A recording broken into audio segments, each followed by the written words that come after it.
Good evening, everyone, and welcome to the Bloomfield Township Board of Trustees meeting for Monday, December the 8th. If you'll stand for the Pledge of Allegiance. I pledge allegiance to the flag of the United States of America and to the republic for which it stands, one nation, under God, indivisible, with liberty and justice for all. Welcome, everyone, and tonight I'll open up the first agenda item is for public comment.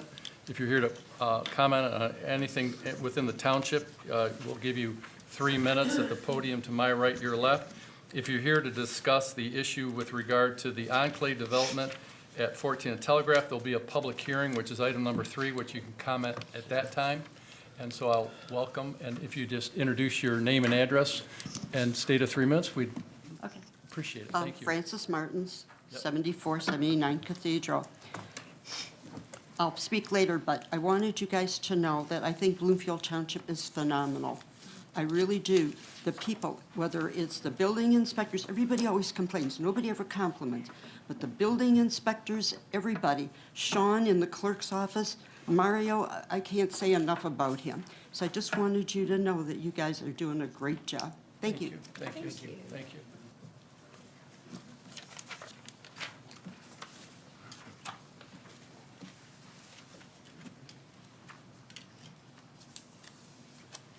For the mobile gas station at 43003 Woodward Avenue, presented by our Director of PBO, Andrea Bibby. Welcome, Andrea. Hi, good evening, Board. Thank you very much.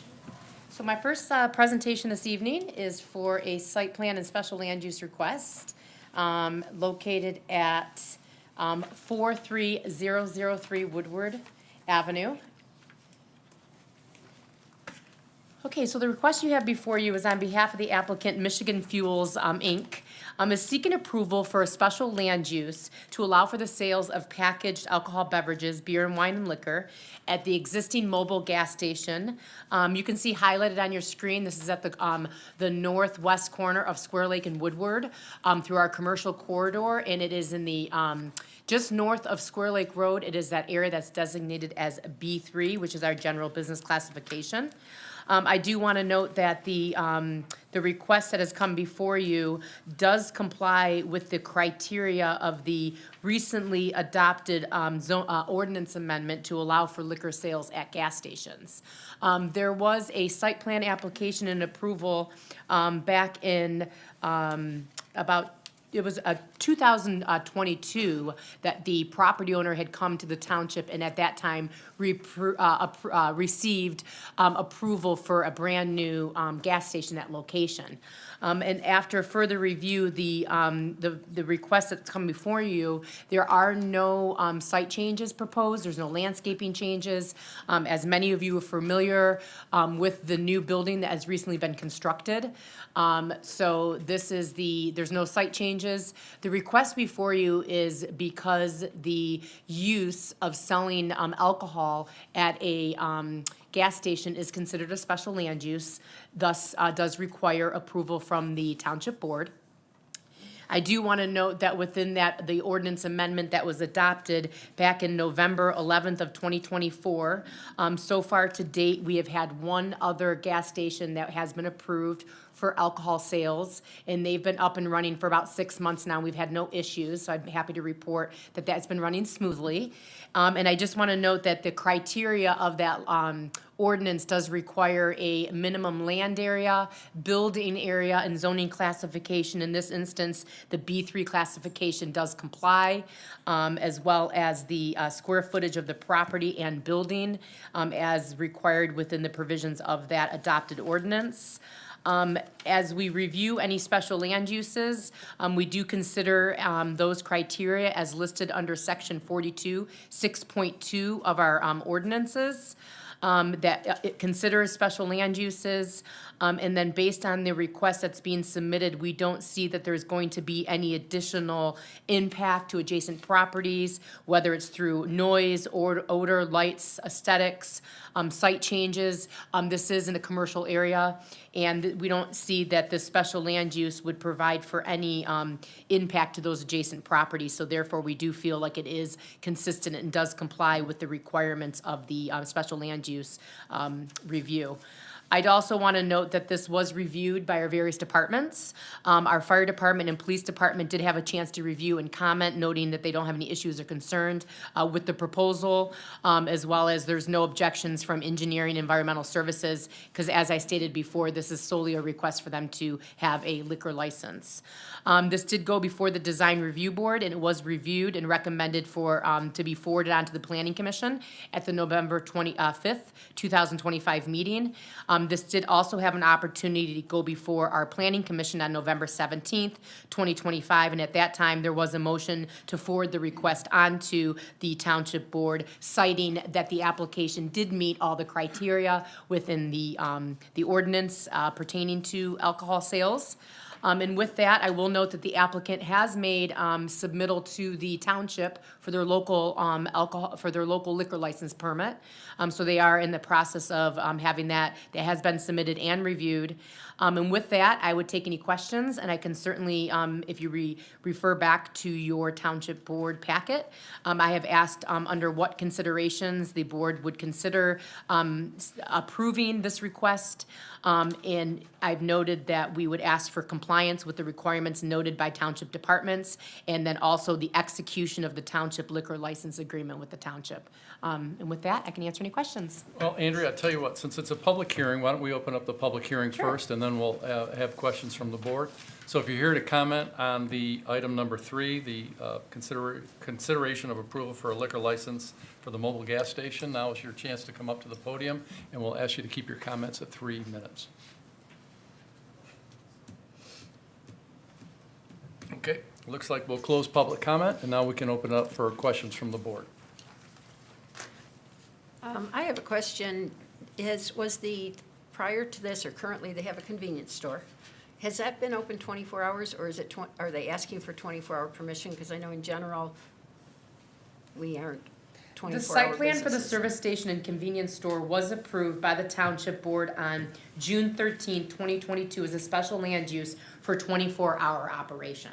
I do know we have the operator here if we have specific questions related to the hours, but I do want to note that on record that they were approved previously for a 24-hour service. Right, I guess what I was looking for is the 24-hour new, is that part of the approval? And also, are alcohol sales 24 hours, or is that regulated like, like in bars, 2 a.m. they stop? Thank you. Hi, my name is John Ghaffari, and I'm the owner of the mobile station at Square Lake in Woodward. By state law, you're only held off of the corner of Updike and South Boulevard, and also we do sell alcohol as well in that location. Okay, And also we do sell alcohol as well in that location. okay, thank you, Mr. Ghaffari. You're very welcome. There's no other questions? One quick question. Do you have a recollection, Andrea, about whether there was a limitation on the hours of liquor sales beyond state law as it related to the gas station and Maple and Telegraph? No, there was not. We did not have any time references other than their regular hours of operation in what's allowed by the liquor control. We don't have anything within our ordinance talking about hours of distribution. Thank you. Okay. Make a motion that we approve as presented for this, for the mobile gas station. Support. Support, all in favor, say aye. Aye. Any opposed? Passes 7-0. Good luck, Mr. Tafari. Item number 4, public hearing. Consider approval of the lot split amended site plan request for the Temple Bethel 7400 Telegraph Road, as well as item number B, consider approval for a site plan request for the Enclave residential development 7400 through 7200 Telegraph Road. Welcome back, Andrea Bibby. Hi. Okay. Let's see.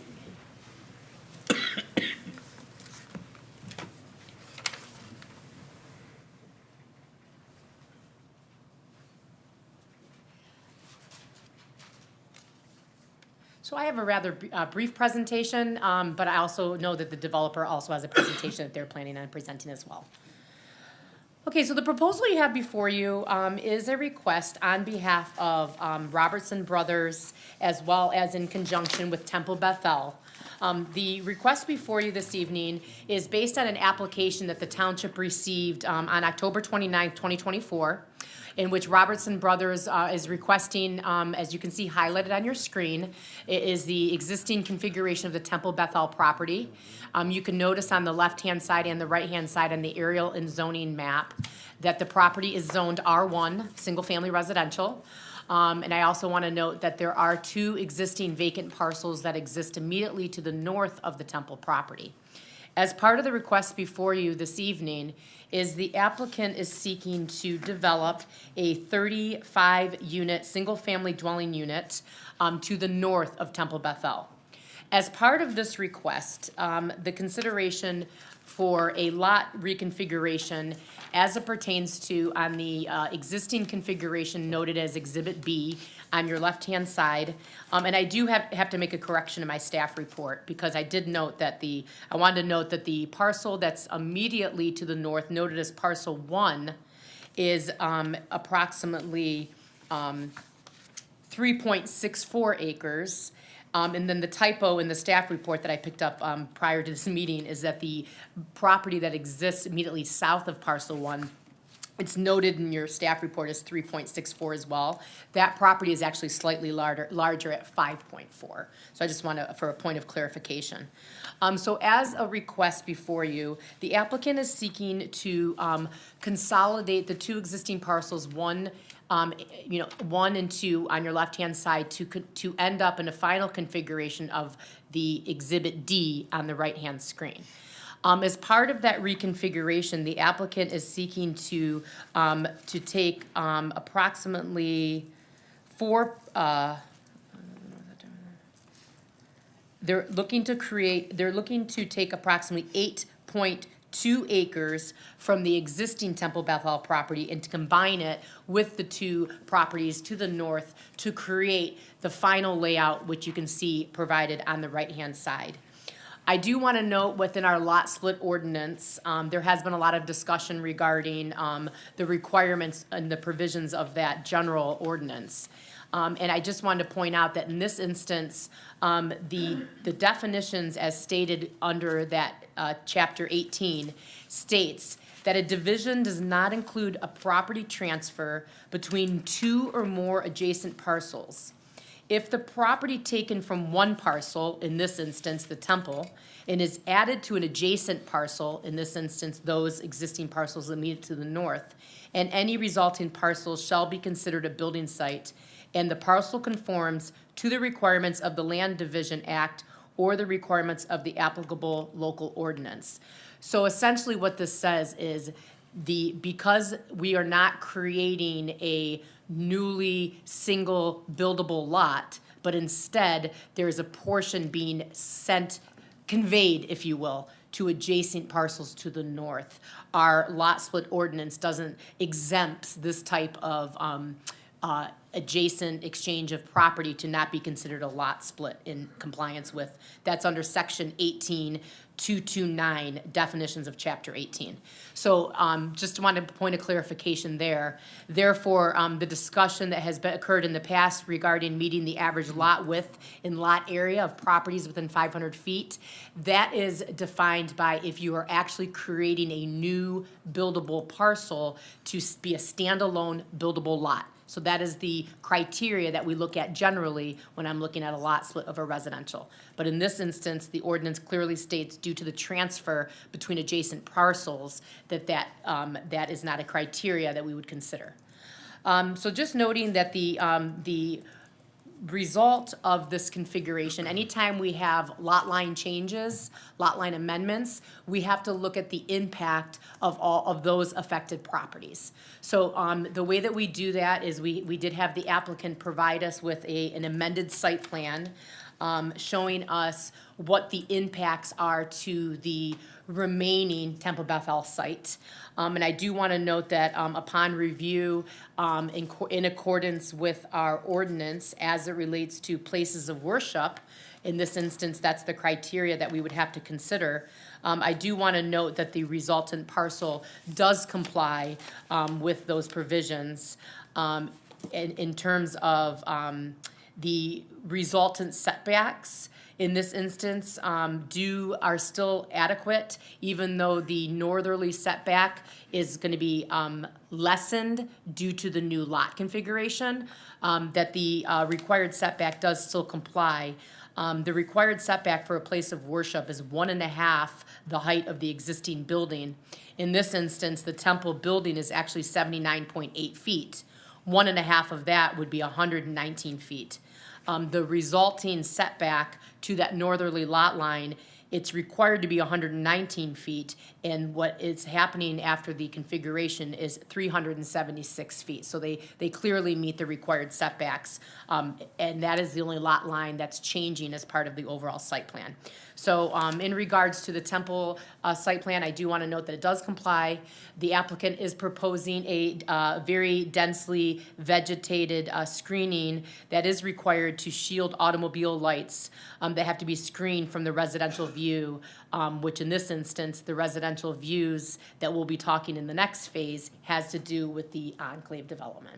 So with that, I just want to kind of give a high-level look in terms of what the changes are to the temple site, and then also want to note that they are proposing some additional vegetation and landscaping, both along the Telegraph Road frontage as well as that dense green belt that I stated to the north of their property. One result of this lot line change would be that the temple will lose some existing sports courts that they have in that location. So now moving on to the actual site plan for the Enclave residential development. So as I stated, back in October 2024, Robertson Brothers, in conjunction with the temple, submitted a site plan for a one-family residential cluster option for a total of 38 single-family, single-story residential units. The application had been reviewed by the Design Review Board, the Planning Commission, and they also received approval by the Wetland Board on August 4th, 2025. They also received approval by the Zoning Board of Appeals on September 30th, 2025. I do want to note that since the original submittal that was made in October of 2024, based on numerous meetings with adjacent homeowners, property owners, as well as working with the township and the developer, the applicant has revised their plan to the current configuration that you see before you. As a result of their zoning board hearing, they have provided an increase from 10, well, actually, I'm sorry, this is related to the Planning Commission. I go back. As a result from input from the Planning Commission, the applicant has revised the exterior buffer to both the north and to the west of this development to include, originally, the proposal was for 10 to 12-foot evergreen plantings within the green belt along the northerly and westerly lot line. That has been amended, and now those evergreens are noted to be a minimum of 14 feet at the time of installation. That was a condition that was asked of the Planning Commission. Secondly, another discussion was originally the berm elevation that was provided from Telegraph Road was 5 feet. And then discussions and feedback through the various boards and Planning Commission, the applicant was directed at that time and was advised to try to match the berm that's located in front of the Bloomfield Chase development. After further research and after the applicant was able to investigate their site as well as the Bloomfield Chase site, they came back with a berm that is 8 feet tall, and that they were able to increase it from the 5 feet. They have expressed, and I'm sure they can expand upon this when they have an opportunity to present, that there is a challenge as it relates to creating a 10-foot berm, as that the grading would have to expand even further into the Telegraph Road right-of-way. They're already going to be grading within the right-of-way of Telegraph Road to create the 8-foot berm. And then I also want to note that there does appear that on the Bloomfield Chase berm that there are 8-foot points with some 10-foot points along that berm. So I just wanted to share that at this point, the applicant has increased to an 8-foot berm from Telegraph Road. And that will also include the vegetative screening, as you can see highlighted on on the screen to help further shield that view with evergreen plantings. I also want to note that there was a reduction at the Zoning Board of Appeals meeting. The original application was for 38 units. The applicant has since revised their plan to include 35 units. And then lastly, another change that occurred at the zoning board was in regards to their request to have building separation of 14 feet. There was a motion by the zoning board for them to increase the building separations on lots 1 through 18 to a 20-foot building separation. So that was another modification that was made. So in addition to the housing, site improvements for the Enclave development include a new detention pond. As you can see, that would be in the lower right-hand corner of the site plan up on the screen. That is not only to service the required stormwater detention, it is also being mitigated to include some wetland mitigation. There are some existing wetlands that are existing on the site. There was a submittal by the applicant and a review by Niswander Environmental, who is the township's wetland consultant. After a very thorough review and presentation to the wetland board did approve the proposal as presented to include mitigation as well as to include around the detention basin, which includes a variety of native plugs planting, as well as a maintenance schedule in order to ensure that detention basin over the appropriate period of time is being watched and modified by our wetland consultant to determine and to make sure, because it takes time for the invasive species to let the native species take over, and there is some environmental science that is involved with that. So that's also something, a condition in which the applicant has accepted, is that there will be a maintenance requirement for a period of time in order to make sure that is developed and does come into fruition the way that it has been presented. So I just want to note that the underlying zoning for this property is R1, which is single-family residential. Our master plan does consider this area to be continued to be a residential in nature, so we're not departing from the master plan in the sense that this is still a residential development. I just want to speak, this is also showing you the landscape plan. The applicant did make a submittal of a landscape plan that was reviewed and approved satisfactory by our landscape architect.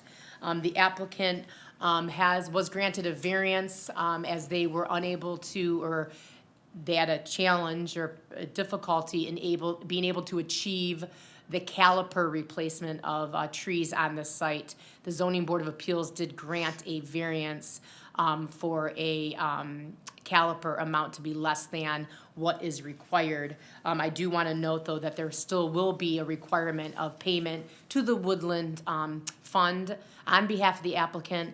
And I also want to note that there has been discussions, and this will be for the developer to further discuss. There has been some discussions with adjacent neighbors in regards to assisting with some plantings on their individual property, but that would be an agreement that would occur between the developer and the applicant themselves.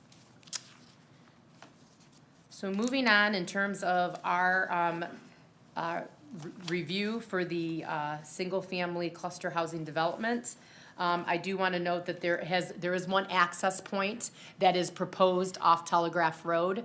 The application will be seeking to have a taper lane, and that would require and that is a recommendation from MDOT, and that would certainly require a permit from MDOT in order for them to, for that configuration.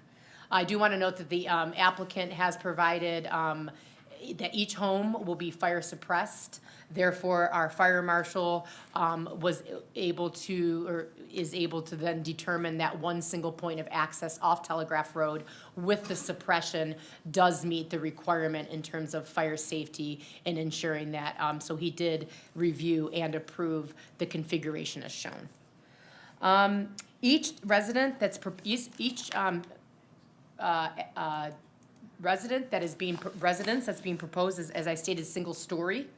I do want to note that they will have a 2-car garage, and the median height does come in under the allowed 2.5 stories in the R1 district.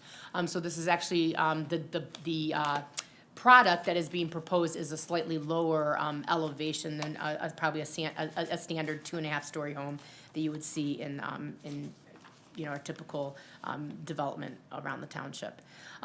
You do have a pretty good overview in terms of the provisions within the residential cluster option standards, section 3.8. I've pretty much drawn it out very clearly in terms of what is permitted by ordinance, as well as what variances were granted and sought by the applicant. That has all been highlighted within your staff report. There is quite a bit of information in here. I would be more than happy to expand upon or answer any questions related to the site layout. Again, I do know that there will be another presentation forthcoming. I do want to note that this proposal has received sign-off and endorsement of approval from our various township departments. That includes engineering and environmental services. We also had it reviewed by HRC, our engineering consultant, in which they also supported the plan as submitted. Michael Duell Associates, our landscape architect, has also reviewed the proposal and does not have any concerns. They do note that there will be, again, as I stated earlier, there will be a requirement to pay within that the tree fund related to the limited amount of caliper replacement, viewed accordingly as well. With that, I can answer any questions. I know that there are some directives or recommendations, I should say, in the back of your packet as relates to the various considerations in which the board is looking at this evening. We're looking at the lot split of the Temple Bethel to convey 4.23 acres from the Temple Bethel property. Number 2 would be consideration of the amended Temple Bethel site plan. And then lastly, the consideration of the Enclave development as a whole. So there are 3 considerations and motions in which we're asking the board to consider this evening. And with that, I am more than happy to answer any questions regarding the proposal, if there's anything in particular in which the board would like to have more Okay, information thank on. you, Andrea. We'll Yeah. hold off any questions for you, and then Perfect. maybe invite the applicant up to, I think he may have a statement to make. Tim, you know, introduce yourself.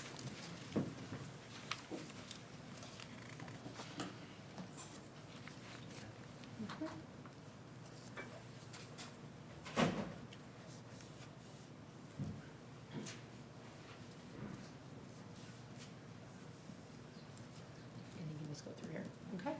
Yep. Of course, thank you very much. Tim Lochran, the Vice President of Land Acquisition for Robertson Brothers Homes. With me tonight, we have a few members of our team, including Paul Robertson and Jim Clark. Been stalwarts of Bloomfield for, I've been told, about 50 years we've been here in the township, so we're happy to be here. We've also built a lot over the years in the township, including the Adams Woods, obviously, and the Heathers. So we're very familiar, and we've been here quite a long time. I'd love to go through a quick presentation if that's okay with you, and then obviously I'm open for any questions you have. So again, we have built a number of developments over the years, Bloomfield, and like I said, we're right there on Telegraph, not too far, actually, across the street from the site that we're talking about. And we've been there probably 35 years, but we've been all around the township for quite some time before that.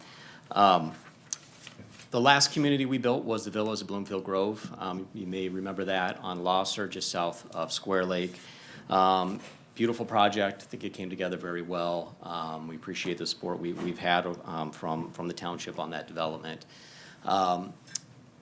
The reason we're here tonight is because we had a lot of people that came into that neighborhood, that community, and they just really, they wanted to stay in Bloomfield Township. They wanted to sell the Colonial and stay where they could be next to their, their neighbors, their churches, their restaurants, but they just couldn't afford the price point. Those homes were, $1.5 million, some of them went over $2 million. That's a kind of rarefied air, if you will.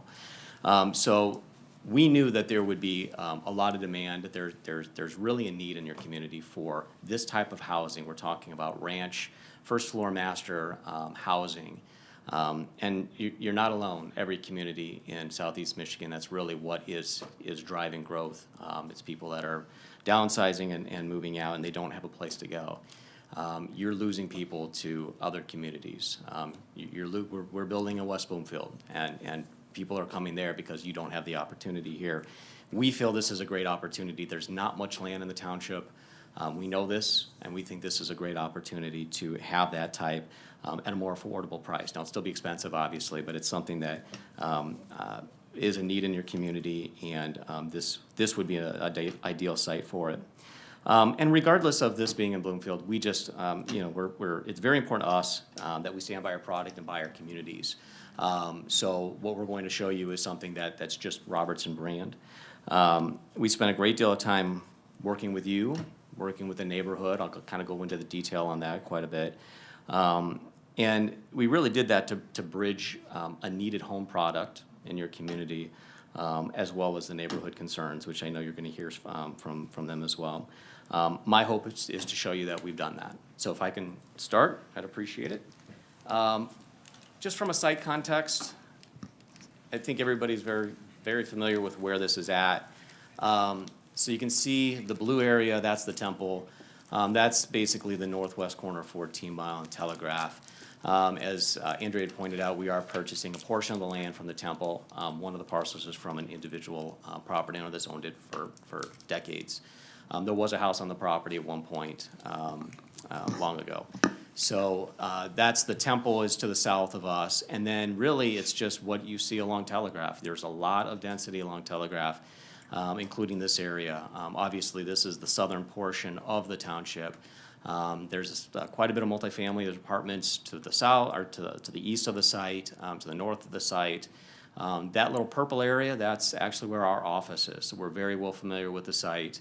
And it's just kind of indicative of, I don't need to tell you, but all of the density and intensity that you see all up and down Telegraph. So from our perspective, this really could be a site that screams for higher density, if you will. We're not proposing that, but I think there could be an argument that could be very easily made that this could be something of a more intense use that could come here. We feel this is the product that you really need in your community, and this is what we have spent a lot of time working on. So moving on to the site plan, and this is different than what we were even here at the ZBA. This is a different plan based on the feedback, and this has really been an evolution over time from all of the meetings we've had with the neighbors, with all of the different reviewing agencies and the approval bodies. I'll just point out a couple of things here. First of all, what you can see are the setbacks are quite a bit from the existing property lines, more so than what R1 would allow. So R1 allows a 35-foot rear setback. We're actually 55-foot. So that's quite a bit of increased setbacks from what an R1 would allow. In fact, the neighbors to the north and to the west, a lot of those, most of those are around 35 to 40 foot from the property line. So we're going to be farther from the existing homes that are there. And we did that intentionally. We wanted to bring, and that was actually the reason why we had asked for some of the variances, to bring those buildings closer and into the site away from the perimeters to allow a little bit more relaxation. And that has evolved over time. Originally, when we first started working on this, we were closer to the, it's actually 40 foot if you use a cluster ordinance, a site plan cluster, but the R1 does allow for 35-foot rear setback, so that would be by right. So that's one thing that's important. Those little white boxes, those would be the decks. Those would not be a covered deck or anything like that. Those would just be decks, so that wouldn't be part of the building per se. The other thing I think you'd notice is the buffer. So that's something that's been really evolving over time and something that's very important. It's something we've heard a lot from the neighbors. We've tried our best with this, and I'll show you some evolution on that. But what you're seeing right now is a buffer, essentially double row of plantings, and we have agreed as far as the, from the Planning Commission to upsize those to 14-foot. Originally, those were actually 8-foot when we first came in, and it was a kind of like more of a staggered. We're proposing 14-foot trees, which are actually pretty hard to find. We're also proposing to put those in early, so we're already working on sourcing those because that's important to be able to make sure we can do that. So that's going to provide a lot of buffer from our neighbors, and certainly something that I know that's been important to them. Another thing to point out would be the berm along Telegraph. Andrea, I think, did a good job of kind of explaining that. Originally, we were 5 foot. That is the requirement for a one-family cluster, 5 foot. That's why we came in and proposed that. Over time, that's been upsized to 8 foot. We had to do some, engineering gymnastics in order to do that, but we were able to get an 8-foot berm. And you can see we've also got a number of trees, double row of trees there as well, deciduous and evergreen along the frontage as well. So that provides quite a bit of buffer from Telegraph as well. But again, 8 foot is what we're able to work out on the site. And the berms that Andrea talked about, if you go down the street, as the one you'd mentioned, Bloomfield Chase, I mean, some of that tails down to like 3 or 4 feet. So it does vary quite a bit. And part of the reason why it gets somewhat big on Bloomfield Chase is because Telegraph does, if you've gone up there, you'll see it does go lower in grade, which is the reason why that berm keeps getting taller. So we don't have that. We're basically flat along Telegraph. There's no opportunity really to build that up. And if you actually drive, like from my office here, there's quite a bit of berms along Telegraph. That's when the road gets really low through, Telegraph gets low through that area. So those are naturally going to be higher berms. But we've done our best to be able to get 8 foot here, and of course landscape it, as I mentioned as well. As far as access, there is one point of access. We will be sprinklering. It's not something we typically do. It's not something we want to do. But we were really only able to get one point of access. We certainly weren't going to go through the neighborhood, and the temple was very keen on not having another entrance. They are all about security. They'll speak tonight. It's important for them for a project like this where it provides that security and not the connection. So we really knew we'd have one point of connection on Telegraph, and so we have agreed to sprinkle them to meet fire requirements. The pond at the southeast corner is oversized. That's larger than what a pond would normally be. Based on the CFS rate of the site. And the reason why is because it also serves as a wetland mitigation. So there were wetlands on site, and I'll get to this in a second, but those were not eagle regulated, and we worked with your consultant quite a bit to basically do on-site mitigation as part of the storm pond. So it's very unique. It's got a lot of different plantings. It'll be a wet pond, but it will be something that's somewhat of amenity, but also meeting the wetland requirements. But again, they were not eagle regulated. We have full approvals for that from the wetland board for that. And then the other thing that I want to point out, and I'll get to this in the elevations, but these are ranch style single story homes, and that's really important because not only are we 55 feet away from the property line. And we're actually lower in most cases. They're single story, so they're not going to be imposing whatsoever. Whereas right now somebody could build a 2-story house, 35 foot, right to the property line. So we think that's important that we're able to move that off of the property line. So move on just a little bit here. This really is just showing you some of the details that we've had planned out. If you recall, our Villas of Bloomfield Grove was probably a lot more traditional than what we're proposing here. We think this is a site that could be a little bit more modern, but still have those kind of rich textures and details, hardy board, things, brick, stone, really to bring those elements out. So it is similar to the type of plans that we built at Villas of Bloomfield Grove, but these are smaller. And we did that intentionally. We did that to bring that price point down because that's really important to us. So still functions the same, 2-bedroom.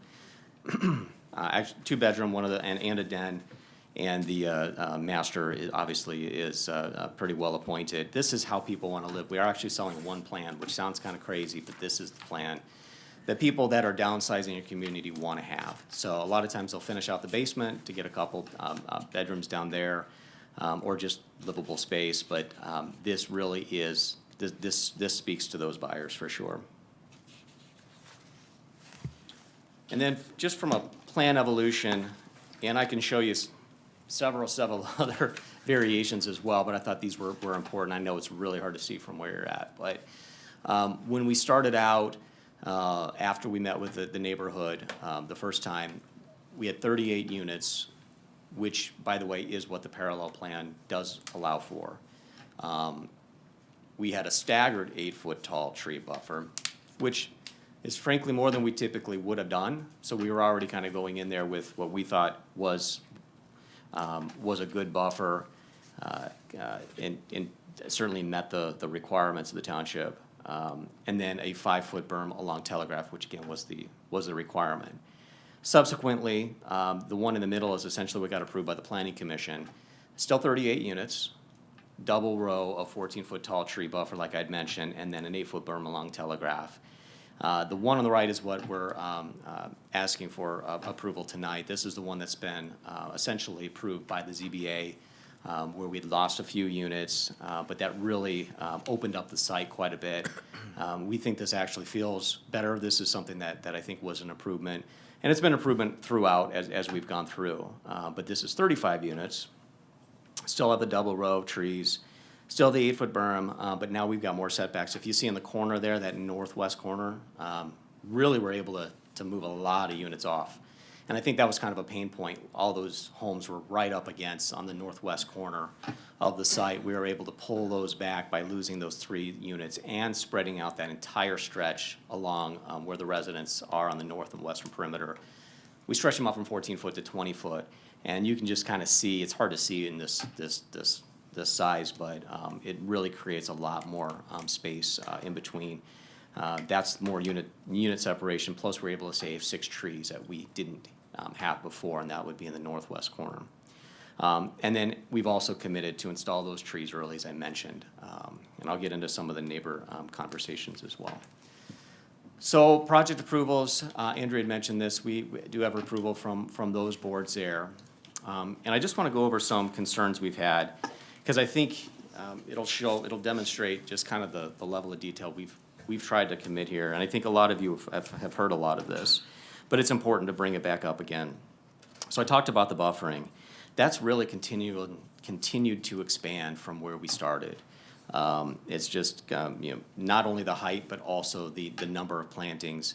I think I'm just off the cuff, I think there's well over 100, 150 all along that stretch, which of course is more than what the requirement is, but it's something that's been very important to the neighborhood from the start. And I think overall they're fairly happy with what we're proposing, at least for the buffer. We've also heard capacity of community infrastructure, concerns about that. Really there isn't any, and I'm going to say that because all the departments have conditionally approved. So there's no issues with infrastructure, water, sewer, storm, anything like that, fire. So that really is not a concern. We're able to demonstrate that. High water table, agreed. There is a high water table in certain areas on the site. We know this because we went out there, we did test pits. And it will be difficult to work through, but we've done it before. We've dealt with much worse. We're not afraid of it whatsoever. So it's good we know about it. The neighborhood certainly brought that to our attention, but it's something that we're experienced with working with. There was a question early on, and it might still continue to be a question, although I think we've kind of really proven it.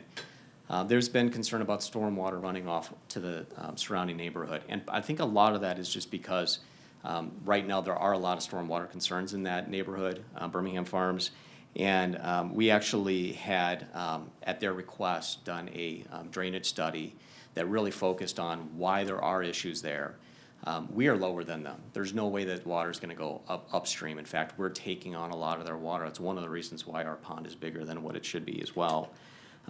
We're lower than them. So there's we're not gonna contribute negatively to the stormwater. But we did do that drainage study, and I hope that they'll kind of use that to pinpoint some areas to improve some of the, I mean, you know, it's been there for 50 years or so, probably 60 years, many of those homes, and, you know, it just kind of needs to have the maintenance that this report that we commissioned pointed out. But again, as far as having stormwater run off to the neighboring properties, that's a non-issue. And Brad Brickle from Noack and Frous would be more than happy to explain that in detail if anybody wants to hear about it. I don't think anybody does, Brad, but the wetland permits, so there was some concerns early on about the wetland permits. Again, they were not Eagle regulated, and we have received all of our wetland permits. So I believe that's a non-issue at this point, but I'm happy to kind of discuss it further. The consultants were happy with what we proposed, so was the wetland board. We did have some tree variances. We had some variances, as I think Andrea did a really good job of pointing out. Oh, Andrea's there. Really good job of pointing out. And, you know, we're actually putting in considerably more trees than we're taking out, obviously. A lot of the ones that are there are bigger, but just to put that in perspective, I think it's 644, and that's 284 more than what is actually on the parcel right now. But we did go through the exercise of getting our variances approved, including for the trees. Density, we've heard that a lot. Density seems to be one of the hot buttons. I would argue that 2.7 units per acre, 3-4 units per acre even, that's probably too low for that location, to be honest. We're proposing it because we think this is a needed product and something that's important for your community. But I don't, from a planning perspective, 3 units, less than 3 units per acre on a major arterial street like Telegraph is an extremely low density overall. So what we've really focused on is how do we buffer our plans from the existing neighbors. And I think we've gotten to that point. From a density standpoint, we're really not that much more than what the existing Birmingham Farms is. They're at 2.25 units per acre. So from our perspective, we think, especially where we're at now with 35 units, that certainly is an appropriate density, if not, should be higher in several respects. But fire access is another thing we've heard. A fire has signed off on it. There is that one point of access as long as we fire suppress. So that's what we're doing with fire access. Unit spacing has always been a comment, a concern from the neighbors and from the township. And I think with the last iteration from the ZBA going from 14 foot to 20 foot along the perimeter, that does free it up quite a bit. I think that is an improvement, just visually speaking. And so, you know, I think from a unit spacing perspective, 20 foot, typically we build these around 15 foot separation. So this is more than what we would typically do. And I think that's an improvement to the plan. And then Telegraph Road, we know Telegraph Road. I've known it for 12 years. Robertson, Paul, you've known it for 50 years. We know it's there. We're gonna have no impact to it from a traffic perspective. We know we're gonna have impact from it, and that's what we've tried to buffer as well. But it's there, we know it. Again, there's not many parcels that are left, and it's just a condition of the site that we know we have to deal with. So I'm gonna go, I know I've spoken a lot already, I'll try to speed this along. But we think there's a lot of justification for the project, obviously. We wouldn't be here if we didn't. We think it's a very important site for the community. It's an important site for us. It's across from our office. The community will have 35 new for-sale, detached, single-story condominiums. And really, what we could build there is attached. We want to do detached because that's what people want to buy. In fact, we've had projects where we've had attached and we've gone in and we've done amendments to detach it because that's what people want to buy. That's kind of led us to some of these unit separation concerns and things like that. But it's very important to have a detached condominium, especially at price points where we're going to be at. They're not as high as Bloomfield Grove, but it's still going to be an expensive site just because land development and home building is expensive. You have a growing demand for high-quality age-targeted housing. You do. Every community does. This is a way to capture those people. I don't think we'll have any problems. Even though we're right off Telegraph, I don't think we'll have any problems selling because people want to be in your community and stay there and sell their colonials to somebody else that then has kids and put them through the school system, which obviously you have a great school system. So that's really the intent, and that's something that I think you will see with this project. And it's really tailored to people downsizing and staying in your community. I had mentioned this, I don't have a plan of it, but I know Andrea does, but the parallel plan would allow for 38 attached units. And that would be, those could go to 40 foot to the property line. That is what's allowed in the one cluster family zoning district. The proposal, as I mentioned, we maximize the buffer areas. It's a much-needed housing option. That alone, I think, is just enough justification. The other thing is we have historically accepted stormwater from the adjacent neighborhood, and they're low-quality wetlands existed because of all that. What we're doing is we're kind of reinstituting it, still accepting that water, and I think managing it in a much better way. And I know your wetland consultant and your engineers feel the same way. Significant amount of low-quality and invasive trees are on the property. In fact, that was one of our variances because of the invasive trees that are on there. And as I mentioned, we're proposing more trees than what currently exists. It's impacted by Telegraph Road. I talked about that, but it's less dense, less intense than really most other uses along the corridor. It's even less intense than a lot of the developments that are similar to what we're proposing. We think it's a logical and appropriate transitional land use from the higher intensity apartments across the street, from the temple to the south, and to the single family, which are also detached around us. And it'll be a much safer and more secure environment, not just for the temple, but also for the neighborhood as well. It'll have eyes on the street, if you will, and that's something that's, I know, really important to the temple, but I think it's important for everybody there. You know, anybody can go there and do anything they want on the site right now, and we're gonna make it a lot safer. And then the last one is, it really has been vetted by staff, it's been vetted by all the reviewing bodies that we've been in front of here. So you've seen an evolution to what it is today, it's been improved along the way, and we've reduced density and added buffering, which I think just speaks to the process that you have here at the township, so. Okay, thank you, Tim. We'll open it up to the board if they have any questions for Tim, and then we'll open up to the public for comments. Any questions for Tim? I have questions. So I know we talked about the pond, but I have a real concern with the fact that the driveway cuts that corner. And I brought that up at a meeting last week, and my understanding is that the temple wanted to keep that driveway. And that's nice, and I know curb cuts are a big deal, but if you were to move the access to that rear parking lot, and I'm very familiar with that driveway, I've driven it, more in line with where the property ends, you could pick up space in that corner, you could push your wetland pond deeper back, you could have more room for trees, you could take some of the use, and honestly, you know that density's an issue with this. That's the thing we hear most of all from residents. And it's like, for moving a driveway down, move the curb cut, I know that's a MDOT, but you're not creating a second one. You could close that, you could move the pond in there, you could ease back. I have concerns about the length of the driveways, that many of these are barely 20 feet. And so I Googled, 20 feet either to the road, and some of them are 20 feet to the sidewalk. And I know you can't block a sidewalk, and you don't want cars sticking out into the road. And so I Googled, SUV size, and it comes out about 18 and a half feet, the bigger SUVs, which are very popular. Some as big as just over 19. That doesn't give you much room to not kiss the garage door or have the tail of your car sticking in the roadway. And you are proposing this as more of a senior residence. There's very little space between the units.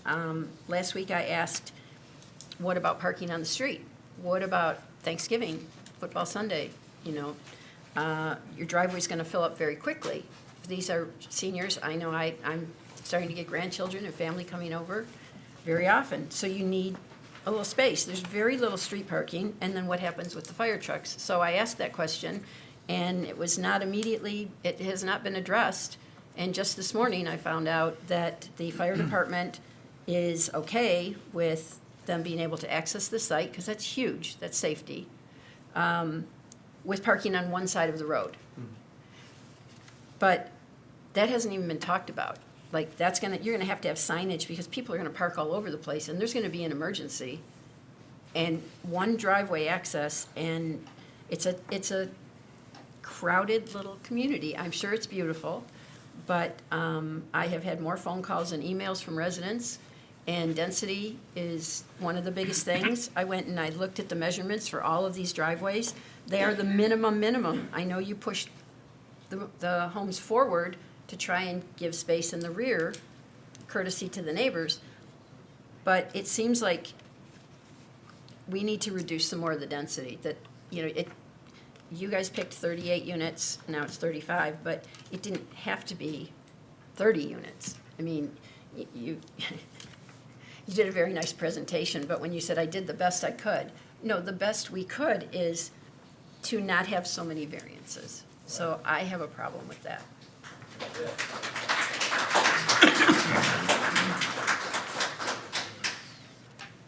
Any other questions? I Chris? just have one question back to the berms, because I brought that up at the planning commission, to be like Bloomfield Chase, and you certainly gave an engineering reason why you've been able to take it up to 8. Yes. As far as so with you still have 14 feet of trees on there, on the berm? How is it gonna be landscaped? The height? Yes. So at this point, the only trees that we've have proposed going to 14-foot would be the north and western perimeter. As you know, we've got, we still have a potential deficiency that we could pay into a tree fund. Our intent would be to upsize trees in order to not have to pay into the tree fund to some degree, similar to what we did at Bloomfield Grove. So if it's important, we could look at maybe upsizing those trees along Telegraph to 14-foot as well. Yeah, I was thinking, a couple of things you brought up, Bloomfield Grove, because I certainly recall how that was handled. Yes. And if there were additional trees included on the west and on the north perimeter for some of the homeowners, currently, what is it going to be, 3 per homeowner, or? Yeah, so you're talking about the agreement we made Yes. verbally, yeah, so with the neighborhood. And I'm happy to put it on the record here. We have agreed to, for the homes that are backing to our property, to either put 3 trees on their property, because we really can't fit anymore, obviously, where we have the perimeter trees. But it's also important to have it on their property, because it adds that buffer closer to their house. We've offered to put 3 trees on each of their properties if they so desire. Or, and this is probably more what would happen, is a payment in lieu. So we typically, our cost is about $600 to install a tree. So it would be, basically a payment in lieu of $1,800 for each homeowner. We just want to make sure they put the trees in, right? I mean, it's not necessarily, we don't want to just write checks, if you will, but it's important that they put the trees in, they spend that money, we would be happy to reimburse them payment in lieu for up to 3 trees on their property. Well, since the berm cannot be, for engineering reasons, as you've stated, cannot be 10 feet, how about we make it, you propose 4 trees per the homeowners in your agreement with them, whether trees or in lieu of. So to try and, compensate the fact that certainly a 10-foot berm was important and a requirement of the Planning Commission. So that's one way of dealing with that. In addition to that, if you are going to have trees on the berm instead of 14-foot trees, how about, let's go to 16, then we're still, we have the same compensation for the 2 feet that you've lost on the berm. 16 feet where? I'm sorry, I want to make sure, I want to be clear, are there trees on the berm? Yes, Okay. yes. So essentially, right now, this is a staggered row of trees. So essentially, they're not necessarily double row. That's of evergreens. That's these green ones here. And then the purple ones, if you will, those are deciduous trees. I don't know exactly on the top of my head what those are, but those would be deciduous. Those would be essentially, right off the right of way. We do have some complications there. There's a power line. There's also a sewer line, I believe, that runs right in that area. So we're really kind of threading the needle with what we have right now. That's why we don't have a double row. We're trying the best we can. But yeah, so we were already proposing all of these trees that you can see here, quite a number of them along the berm itself. So with the power line, could you still go to 16 feet instead of 14? I don't know how easy it is to get 16-foot trees, but I guess maybe I could talk to some of my consultants if they think it could fit there. Our units are only 12 feet high, okay? You've got a 5-foot berm and you put a 14-foot tree, you're 10 foot higher than our units. Okay. So, I don't know what your point is. well, the point is we don't, That- because we can tell. Okay, thank you. So if you would put 16 feet there, I think that would be, 16-foot tall trees. yes, to make up the difference, since we required a 10-foot berm, and you've gone down to 8 feet, and you were going to have 14 feet Well, of trees. Neil, in the planning board, I don't remember you specifically saying 10 feet. I Well, think it's- it was, what was Bloomfield Chase? Yeah, and I believe Right. they were 10 feet, though. No, but in Bloomfield Chase, I think Andrea said it goes anywhere from, or Tim said, it goes anywhere from 3 feet. The majority of it can be 8 feet, and then there's some of it that 10 feet, because they're on the slope. Right. So, do you take the medium, or the extreme, right? And I think we found that 8 feet seemed to be the medium for the berm, Well, no problem with the berm, I'm just talking about the plantings. yeah. If I may just piggyback, Tim, what was the original plan for the front?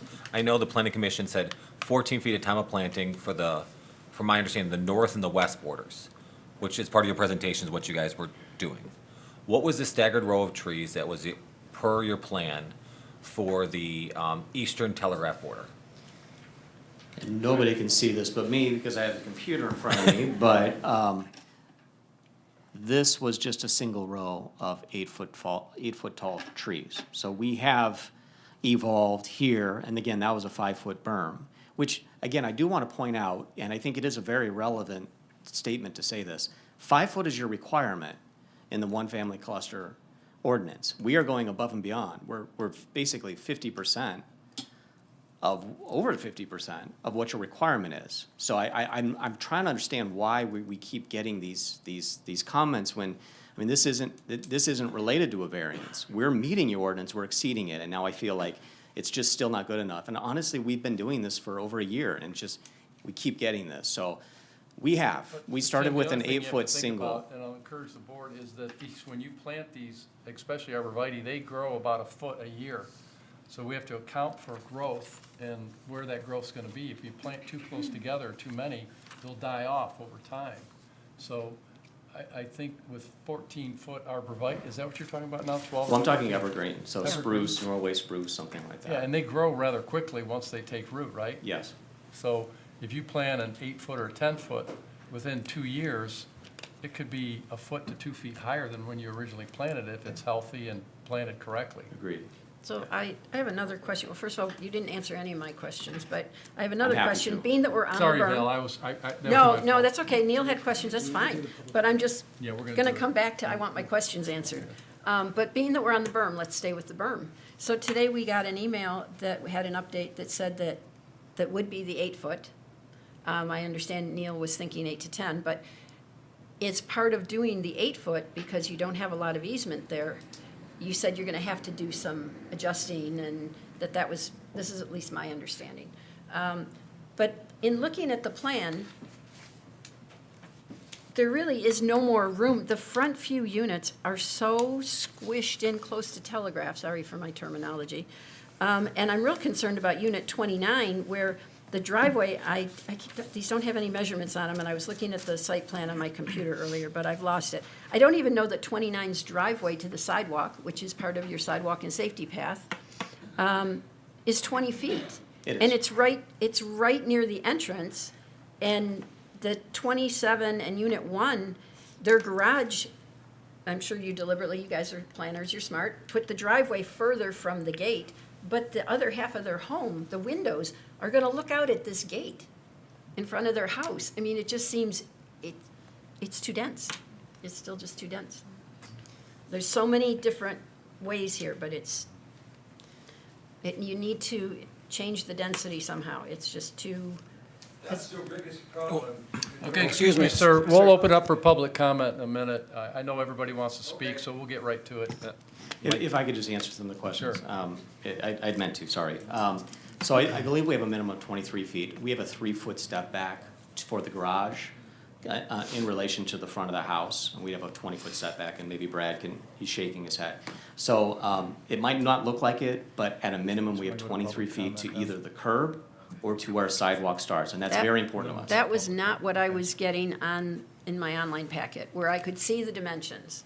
The dimensions to the sidewalk many times were 20 feet, or to the road. And you know, if somebody pulls up and doesn't wanna come 2 inches from the garage door, the butt end of their car is gonna stick into the road, and that's a hazard. And where do all the extra on holidays and special events, are they gonna overflow into the residential neighborhood? Are they gonna overflow into the temple parking lot with their permission? Where, I mean, it's Telegraph Road, where are excess visitors, which people are gonna have visitors? Where are they gonna park? And that was something that I think has not been addressed.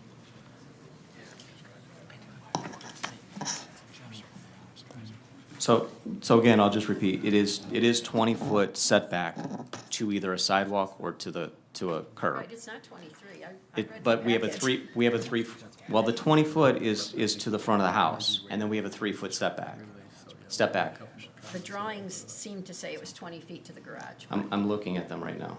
So it is 20 foot and then 23 foot to the garage. So you will have a minimum of 23. We did this intentionally, because I agree, people do have deeper cars. Now, there is a 2-car garage. They will not be using the driveway. Well, but guests don't use that. Exactly. So there would be 23-foot minimum in the driveway. And I can see the plans. That's what we specifically did, because we agree exactly with what you're saying. And then there's street parking. And this is typical of any of these types of projects. We did a Bloomfield Grove. It is 27-foot wide, and parking on one side, we will put signage. No doubt we'll put signage. Typically, that's on the non-water side is where the parking is allowed. And it's never been an issue for us with parking. There would be plenty of parking. If you look at this right now, you On can the see. non-water sides, you're saying on that center circle would be the only place you could park? On one side, I don't know on the top of my head where the water is. The north and west, you can park north and So in the north and the west, you can park. Okay, it's still very minimal parking because the units are closer. So that's a minimum of 3 per house, and then, I mean, unless everybody's having a party at the same time, then yes, there might be an issue. I guess there'd be an issue at any neighborhood. Okay, I think we just have 2 more comments, and then I'd like to open it up for, and then we can always come back to Tim, okay, Martin? So just quickly, I don't have a question, I just have a comment. It's a 2-part comment. And first I want to, thank Robertson Brothers and you for the effort you've put forth on this. It's been a lot of work. You've really done a good job in being responsive in many ways, at least taking the time to listen and try to respond. I noted a little bit of exasperation in your tone a little while ago. It's been a long trip. But I must say that the trip's length has something to do with the nature of the proposal. And we've worked very hard with you on a very fast timeline, I think, to move this proposal through. Many board meetings, many processes have been involved.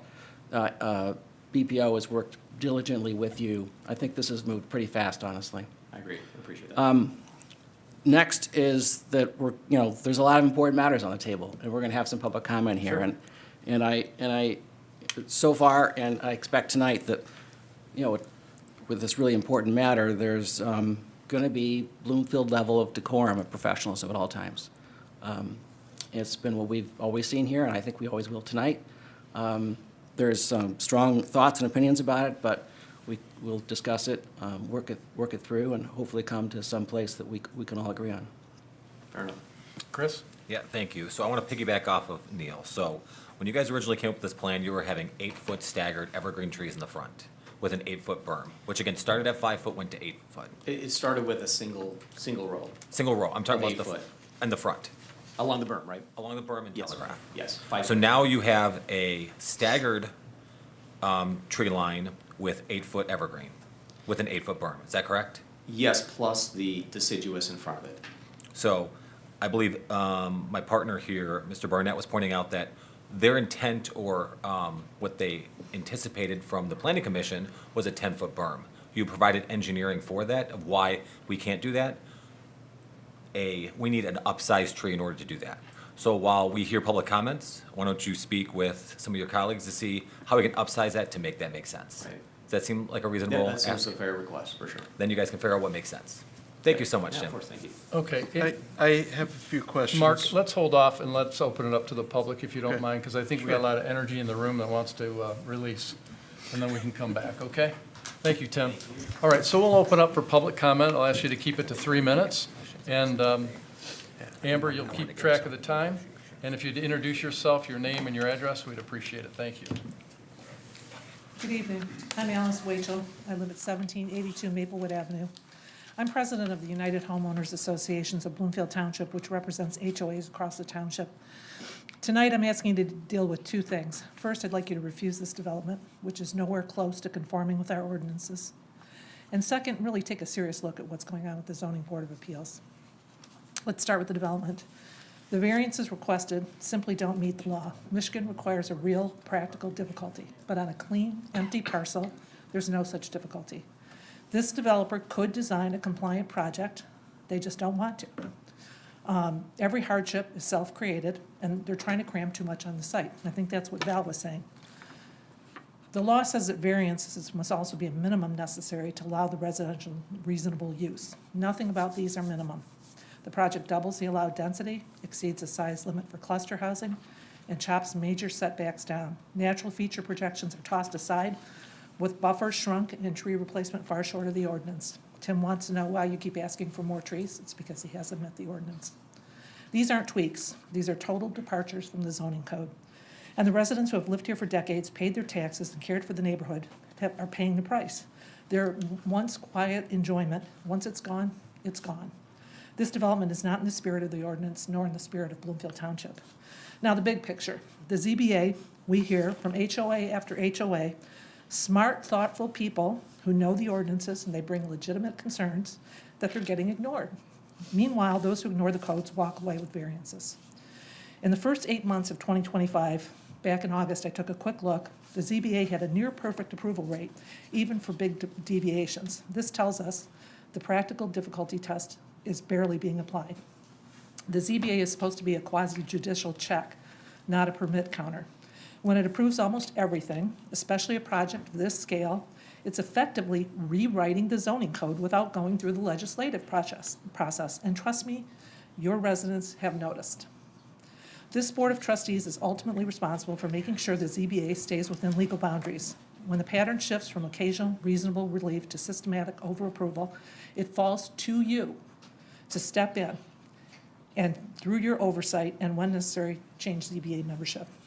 Most people moved here specifically because they love the character of the township. We shouldn't be expected to sacrifice that character just because a developer wants to build something that doesn't fit the rules or a single resident breaks the rules. Alice, excuse me, you've been past 3 minutes. I'm sorry, our clock's not working, but the timer's timing. Could you wrap it up for us, Two please? sentences. Yes, thank you. I urge you, reject this development as proposed, uphold the ordinances, and restore accountability to the ZBA. Accountability to the law and to the people who elected you. It's time to bring back fairness, consistency, and respect for the standards that protect our community. Thank you.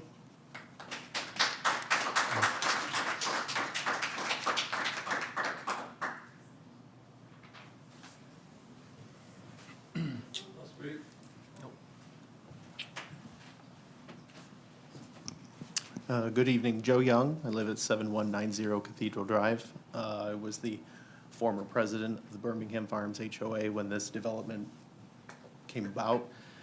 During the time that we worked with, I just want to say I'm in support of the development. We've had many conversations with Robertson and the people there, and as Andrea said, as Tim said, they've gone above and beyond with neighbor requests. They've had numerous conversations. They've gone and added and modified and changed everything we've taken to them. They've been great partners. Also, as a member of Temple Bethel, I do believe strongly in the security issues with that vacant land coming onto the Temple Bethel campus.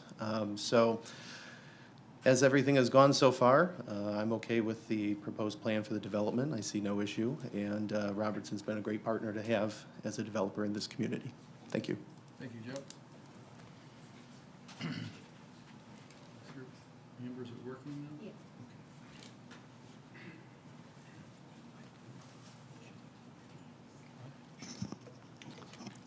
Tell me why not. Okay. Okay? Yes, please go ahead. Okay. Francis Martin, 7479 Cathedral. I'm also a Temple Bethel member for about 65 years. I've lived in the township in a Robertson Brother home for 51 years, and I can honestly, God, say they are phenomenal builders, at least in my house. You're not going to get a better builder. That property is going to be developed, and I don't know why the subdivision doesn't realize what a wonderful opportunity this is for them. I also can't believe that they're bending over backwards or putting trees on private property to appease people. I mean, who does that? And if you just think about it, you know, at my age, all my friends are in that area. I had a meeting with a woman today. She's just sold her house and bought a condo. That's what people are looking for, and that's the new market, and I think they did a good study on what's needed in that area. Also, think about there's 4 restaurants there, and there's a drugstore, and Trader Joe's and Nino's is also there. They're all going to get all this business. I think there's a sidewalk that runs all along that area. Also, what was I going to say? Oh, taxes. So I don't think you get taxes right now from that land, but you will now when it's sold. So, you know, and houses are built there, so it's a win for us. I don't know. I just don't see a problem with this whole thing. And I live in that sub, like I said, for 51 years. Okay, thank you. Thank you, Francis. Okay. If you want to line up, we can kind of keep it moving and then have everybody in a order so we don't have this delay would help us. That'd be great. Thank you.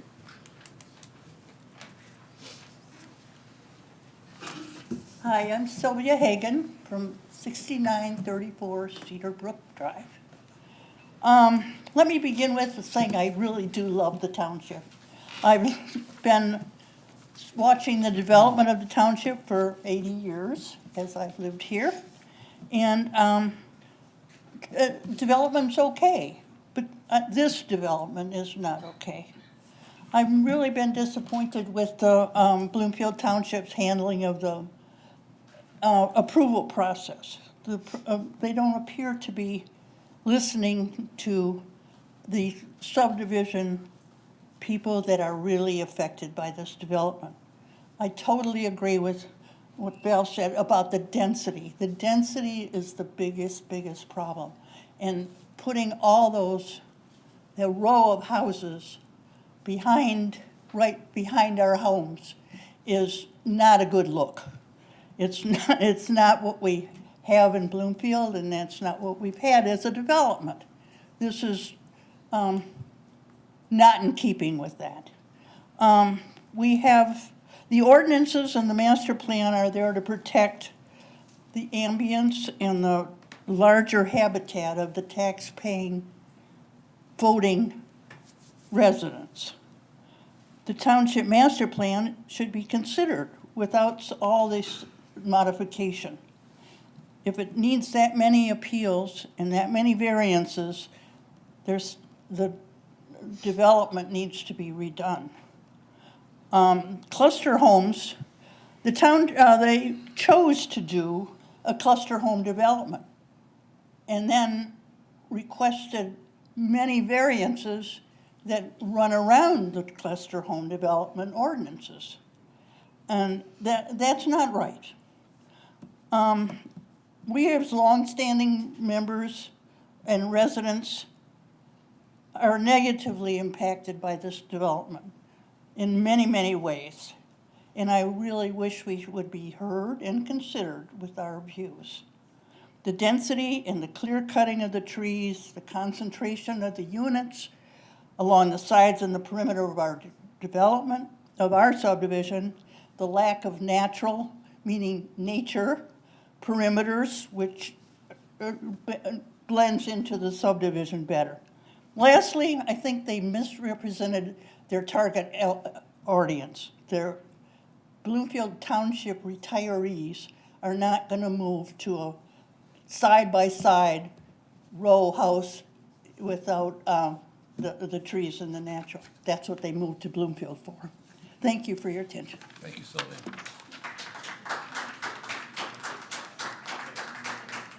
Hi, I'm Marcy Deschner, 6924 Cedarbrook.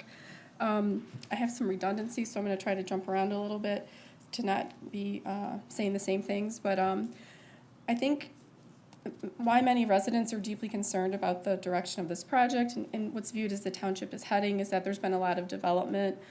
Development seems to have accelerated. There was some plans from Oakland County and for parks. We haven't seen that come to fruition. We haven't seen measures to prevent clear cutting or protect mature trees. So when you come to this development and then we go to, say, the ZBA meeting that we've all spoke to, we really did feel like we were treated unfairly there. Our comments were dismissed, again, about the trees, the traffic, and the density. And those are things that have gotten worse over time for residents like me that have lived here a long time. And they're the reasons why we lived here and love this community.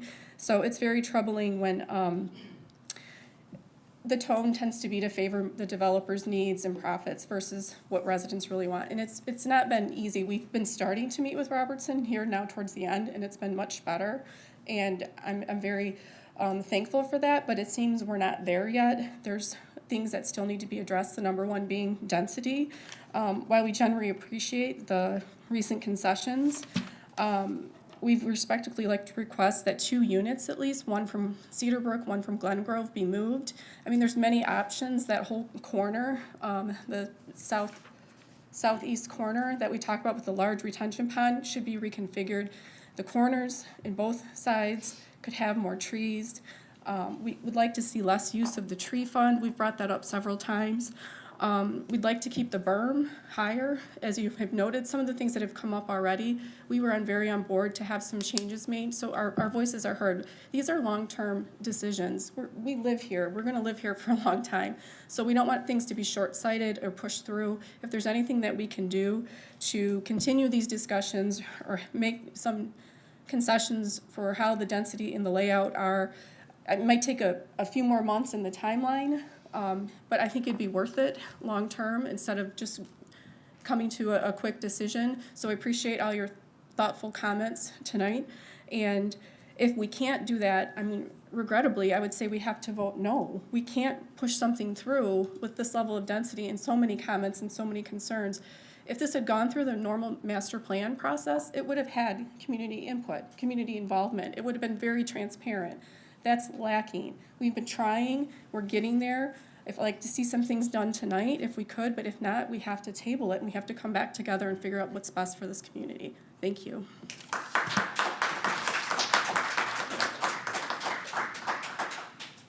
Don Elder, 7145 Glengrove. I want to echo some of the things that Marcy was just saying about the timeline and rushing this through so quickly. I want to talk about density, though. Been to 2 design board meetings, 1 planning commission, 1 wetlands board, zoning board of appeals. At every meeting, virtually every member of each board expressed concern over density with the project. I'm going to quote some things from the design board meeting. The density is too high, doesn't fit our zoning requirements, the proposal's inappropriate, we're trying to put a square peg in a round hole, doesn't fit the township development plan, doesn't fit the aesthetics of Bloomfield Township. We need more green space. You submitted your plan under single-family residential cluster option, but didn't cluster. Too many variances. Those are quotes from the design board. I also want to talk briefly about variances. Every unit has a left side, right side, and front setback. In addition, there's corner yard setbacks and natural feature setbacks, a total of over 130 variances for 35 units. For a reference point, the villas at Bloomfield Grove had 18 variances for 42 units. One of the front yard setbacks on the original plan was 13.5 feet. As Val mentioned, you can't park a sport utility in that area. Also want to address noise. Telegraph has 70,000 vehicles per day. Proposed development has nearly 500 trees they're going to remove. Many of these are over 100 feet tall. These trees provide a natural year-round barrier, noise from Telegraph. Even with the trees, we have too much noise in our neighborhood. The current proposal is eliminate all the trees and use an 8-foot berm. I drove up and down Telegraph from Hickory Grove to 14th Mile, both north and south. The berm at Hickory Ridge is over 15 feet. The berm at Bloomfield Chase, I measured with a laser. It's 13 feet. Not necessarily at the peak. I know it's lower at the north and the south, but it's 13 feet, with trees that are 10 to 30 feet above that. The berm at the Hills of Lone Pine, which is right back here, just over our shoulder, that's over 30 feet. Partly because we have an elevation change up where we are down to that low area. The berm at Willoway Estates, over there, is 20 feet. The Glens apartment complex, which is right across the street from the proposed development, has a 12-foot brick wall. I know we've been talking berms, and an 8-foot berm isn't going to reduce noise substantially because of the elevation change. The Planning Commission, on July 7th, said that item 6, all berms must be at least as high as Bloomfield Chase development. I'm hoping between Tim and you guys, we can have a discussion about what to do with that berm. We definitely have to have it. Maybe 8 or 10 feet is the top, but there's sound-absorbing materials you can put out there that would help this. Maybe similar to a Bloomfield Chase, they've got some rocks in there that allows a steeper incline. I think it would help security for that project. I think it would reduce noise. It could be aesthetically nice, and it could be cost-effective, might reduce their costs. We've been talking with them, and we're helping. Tim's been very helpful, but if you could carry that discussion on, that would help. Appreciate that very much. Thank you. And if someone could silence their phone, we'd appreciate it. Thank you. Oh, is that what it is? That's us. Good evening, everybody. My name is Stephen Tarnowski. I am the president of Temple Bethel Board of Trustees. I'm a resident of West Bloomfield Township, but Temple Bethel is my spiritual home. I believe we've been good neighbors we've been here for 175 years. Well, in Michigan, we've been at this site for less than that, but I think since we've been at this site, we've been very good neighbors. We want to continue to be good neighbors. I think the plan as currently proposed is a good one. From our perspective, I'll speak from Temple Bethel's perspective. As already mentioned, I mean, financially, it's obviously a benefit to us. The land that's currently there, the vacant land, and also part of our property is not really used. So it's in our interest financially, but also, as mentioned, from security perspective, I think this is going to be a significant improvement to our site's security. And lastly, I think it could potentially provide homes for some of our congregants. I think it would be an ideal location for many of them. So again, we're in full support of this, and I'm hopeful that it will be approved tonight. Thank you. Thank you.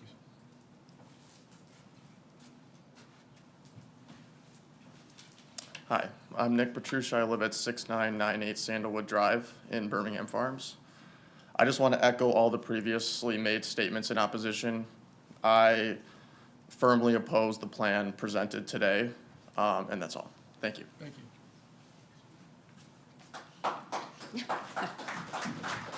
Hi, Effie Steele, you all know me, 1387 Club Drive.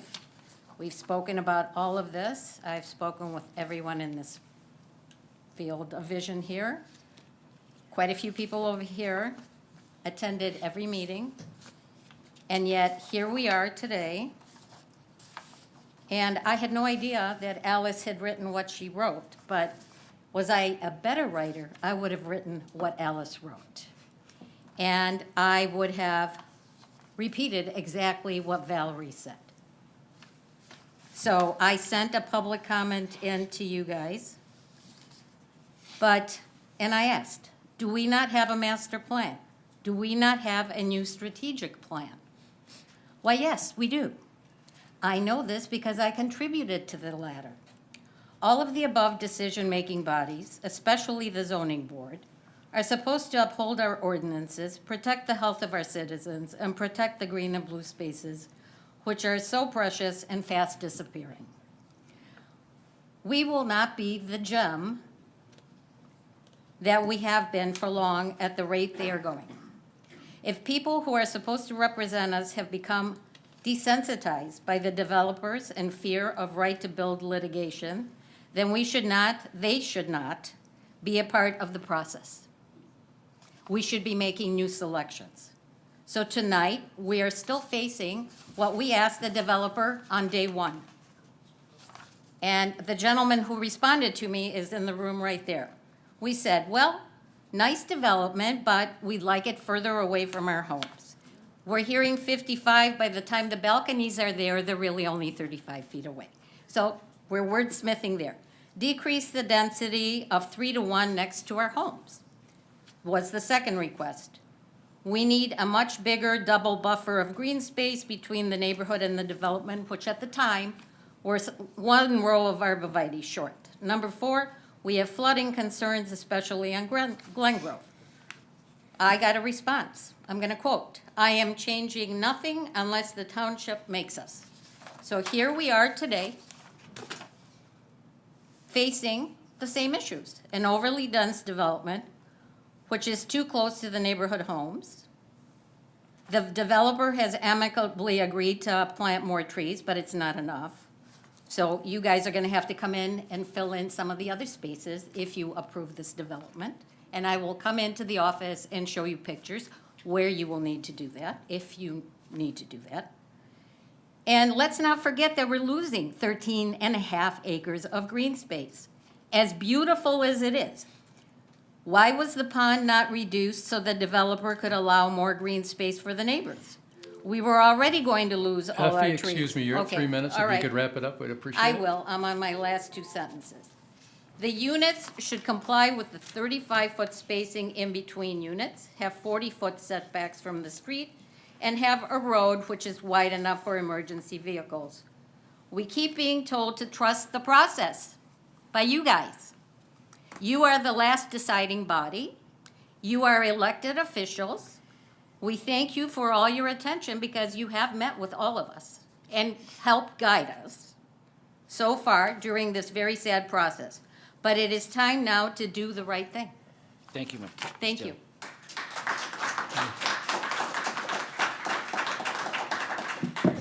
Good evening, ladies and gentlemen. Steve Weiner, 4339 Spruce Hill Lane. I live about, a couple drivers and a 3-wood to the west on a good day. I am also a member of Temple Beth Ellen, former president, and I've been working with Robertson Brothers on this transaction for a couple of years. I give them a lot of credit. I understand the natural inclination of folks to say not in my backyard, but this has gone through an incredibly detailed process. You've had several meetings, several hearings, lots of good, healthy debate. I'm impressed with the process, and I've been in the real estate business for 42 years. This has not been poorly managed and well managed by the township, so kudos to the township. I think that the township consultants have independently reviewed the data, and they're paid to be independent. And the independent assessment has been that this doesn't have the impacts that people are concerned about regarding flooding. The traffic's going on Telegraph, so the traffic doesn't impact the neighbors because there's no road connection with the neighbors. And the flooding analysis, I thought, was pretty thorough. And we walk our dog in Birmingham Farms all the time, and you can see the culverts are all black. They need to be cleared. It's unfortunate, but that's the fact. Regarding the parallel plan, they could go build the 38 lots now, pretty much without a whole lot of arguments, but it wouldn't be product that people would want. And it's difficult to understand if you're not in the real estate business that there are property rights. People have property rights to cut down trees. They have property rights to build on their property. And so 38 lots is what they could do, but I think their plan is a whole lot better at the size that they're proposing, of the product that they're proposing. And it's unfortunate that the number of variances that Carol Rosati and the team had to go through, but the fact of the matter is that the ordinances are unfortunately, they haven't kept up, and that's not a slam on the township. Just the fact is in most communities, the residential ordinances have not kept up with the changes in market demand. And that's true here as well, and so that drives a lot of these variances, and that's unfortunate. And, if it was a perfect world, then your variances wouldn't be required because the ordinances would be tuned in, but they're not. So, finally, as a member of Temple, Unfortunately, you know, we talk about housing for congregants, and that would be wonderful. We talk about the financial benefit, but the reality is the security issue is a big deal. We're a big target. We're an easy target to see, and you don't have to go very far in this wonderful community of Detroit to find people who would like to harm us. And so we'd like to have that protection to the north. It would make a big difference for us, and I'd like you to think hard about that for your vote tonight. Thank you kindly for your time. Thank you, Steve.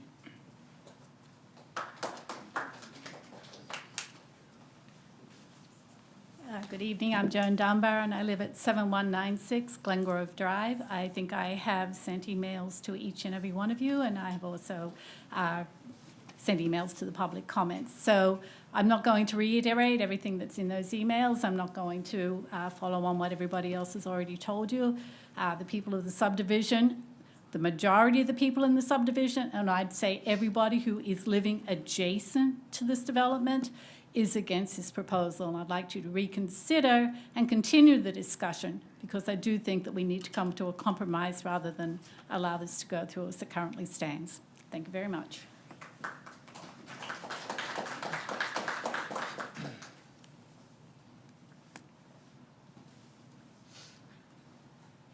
My name is Bill Fry. I live at 6883 Cedar Brook. I've lived there for 48 years. I think the property that we're talking about should be developed. I'm with that. But I think particularly Ms. Murray is really tuned into what is needed. We have far too many units proposed to fill up this small space. And I think it should be cut in half, or perhaps 20, 25 units, and we'd have a lot of those problems that we're talking about would be solved. Well, I really think you ought to listen to that, because everybody, especially the ones who are adjacent to the proposed property, are going to lose value in their property. And I think no matter what you do, what you approve of, you ought to approve of a plan that will enhance the value of the properties, that will allow people to enjoy their homes more. Valerie, I think you were the only one that was really tuned into what the residents are thinking here. Develop the property, but please do it in a way that enhances it. I'm not familiar with the 20 feet, but my car is probably 18 feet long. So I'd have to pull in within about 2 feet of your homes. And again, parking on the streets. I agree with everything that the people from the subdivision have been saying, but I do think it's a good idea to develop the property, but with much less density.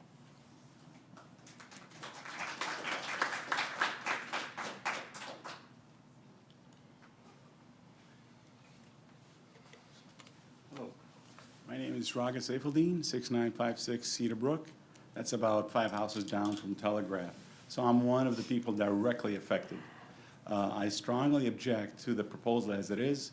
And to be frank, they were approved for 38, and now they're offering 35. So if the pedal hits the road or the tires hit the road, are they going to be building 38 or 35?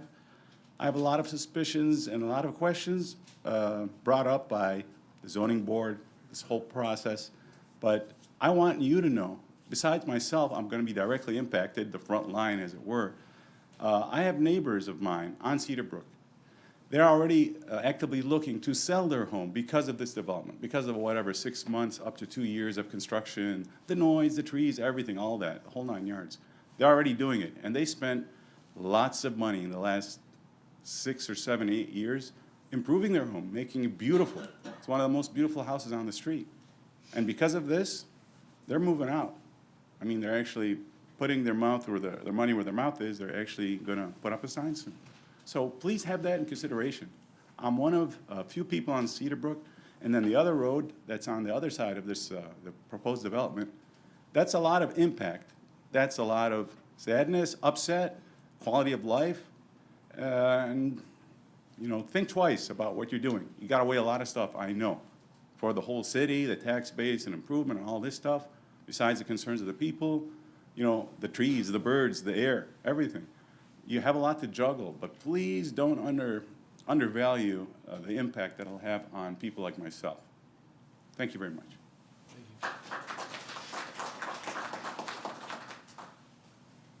Hello, my name is Ann Weiner. I live at 4339 Spruce Hill Lane, about a mile from Temple Bethel.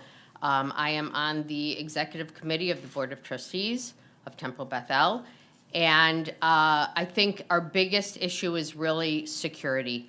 And I want the people in this room who are opposed to this project to think about the fact that if we, God forbid, have a really terrible incident, anti-Semitic incident at Temple Bethel, what that will do to their property value in that community, and who will want to really live that close to Temple. So I think that the people who are opposed to it should think about how badly we need more security at our temple. Thank you.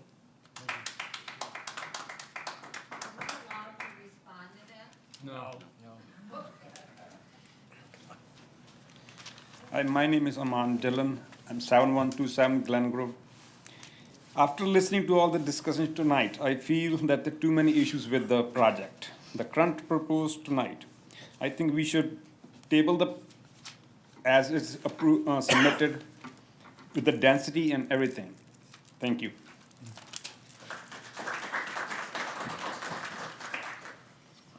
Okay, any further comment? Okay. If you'd line up, please, so we don't have the delay, because we got a lot of people Sorry about talking, that. and we're gonna keep moving here, if you don't Good evening, mind. my name's Tad Creer, 4274 Cary Lane. I've been a resident of Bloomfield Township for over 35 years. Also served on the Planning Commission for a couple of years, and I'm also a land planner, landscape architect, and I've worked with Robertson for years with their developments. But I just want to point something out. Probably about 10 years ago, my in-laws were getting to that point where they're aging, and we wanted to get them closer to us here in the township.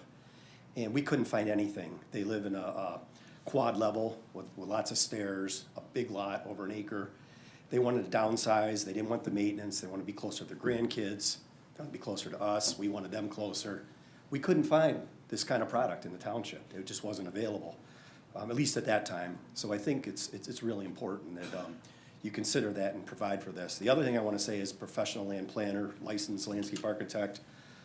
All my years, over 35 years of doing land development, land planning, I've never seen a development on a major thoroughfare, 70,000 cars, whatever the number is, with this kind of density. It's just never, I've never worked on a project like that just because of the nature of the traffic and whatnot. I think this is a very fair proposal. I understand there's impact to the neighbors, but if we really look at it from a holistic standpoint and land use and the corridor itself and the traffic, this is a very, very fair proposal. So that's all I have to say. Thanks. Okay, thank you.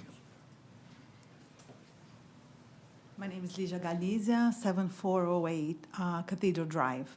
I'm in the Birmingham Farms community. I oppose to the project as it is due to the density, to the lack of green spaces, and I tend to agree to most of the people who live in the subdivision and are going to suffer with the lack of what we have now. Thank you. Thank you. My name is Jasmine Sidhu. I live 7127 Glen Grove. I'm the one who's going to be affected by this project, but I'm not going to say much. You know, everybody repeated. I'm not going to repeat myself. Dense is too dense. So you have to, before approving, you have to look into all those scenarios, what you guys can do. So as it is submitted, so I'm opposing this.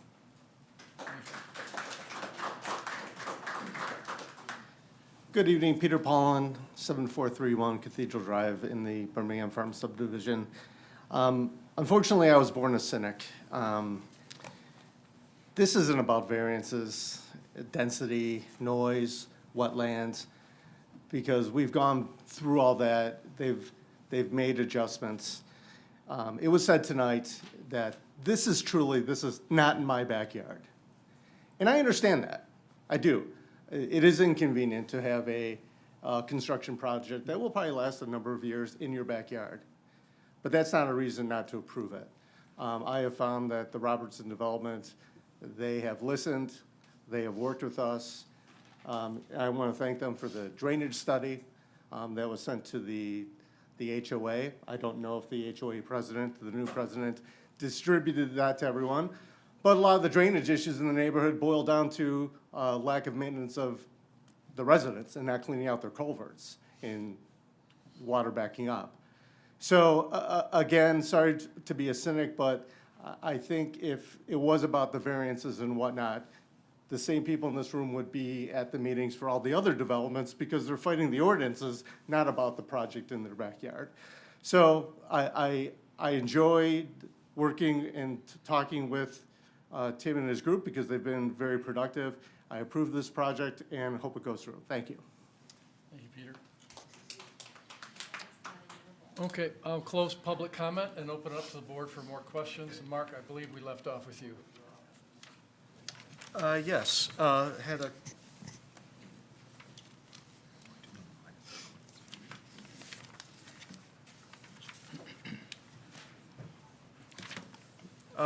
since it's a gated community, I wanted to ask about snow removal. This past weekend, I was on Telegraph Road, and in a non-gated community, there was a snowplow truck backing up onto Telegraph Road to plow. And I was sitting at the light, and I'm thinking to myself, is that guy gonna move before the traffic crosses 15 Mile Road? And you have a gate there right in front. And for me, that's a big deal, because it doesn't seem to be enough room to fit a significantly sized truck and get through that gate and get around the gate and move the snow through the gate without causing a significant traffic hazard. So how are you going to handle the snow removal? Yeah, that's a great question, Trustee and Callie, through the supervisor. There will be an HOA, and the HOA, typically with these types of buyers, is very vigilant about doing maintenance, including landscaping and snow removal. Your question specifically, I think, is about the gate and the room along that. The gate actually will be open during the day. In fact, it may be open during the night. That was a decision we allowed Village of Bloomfield Grove to make. So the gate won't be closed during the day, and they can set the time of if they do close it, when that would open. So it really wouldn't be an issue as far as getting through the gate during snow removal. All of the geometrics of that entrance, including the turnaround, bless you, the turnaround has been sized for fire trucks and solid waste, and for obviously snow removal trucks as well. So we went through that exercise. We worked through that with, in fact, the engineering department reviewers also review that as well. So I'm looking at Brad, and he's nodding. All those things were already addressed when we designed this, but the gate really shouldn't be an issue because of the fact that it will be open up, at least during the days, could be the entire time. It's going to be up to the homeowners if they did close it at night. Did that answer the question? Not really, because you plow all during the day, and typically the plows come out at night. Even in my community, I live in a condo community, and the plows are typically at night. And if that's when the security needs to be highest, yes, there is less traffic. And sometimes during the day, when the crews come out, that's going to be a problem and an issue. And coming down that hill, if you don't see it, there's going to be accidents. For me, with that shorter drive and the higher density, that is a concern. I also have a question on the berm. If the density was reduced, could you build a larger berm? With wholesale changes to the plan, sure. I mean, at some point, this is the plan that we've brought to the township for consideration and for review. And this is what we're hopefully tonight either approving or denying, I guess, is what I'm saying. So Yes, obviously, revising the entire plan would be different. We could also come in with different product as well. So I don't want to speak about hypotheticals because I don't know, but generally speaking, yes. I mean, if you had half the density, I guess that's true. But, you know, from a density perspective, I still don't understand that because we're, I think, at 2.73 units per acre. Even the neighborhood, the entire neighborhood behind us is 2.25. It's not like we're here and we're doubling density over what's out there. So I'm still trying to understand what number is the number that density makes sense, because we're basically what the density is around us. Okay. I walked the property during the summer, and you had mentioned you did a water table study? We did some test pits. Yes. Test pits, okay. So when I walked the property around 16, 17, 15, where that cul-de-sac is, that's where I noticed the most water, not at the front end and the wet area. So why would we build a water retention pond in an area that is not the lowest part of the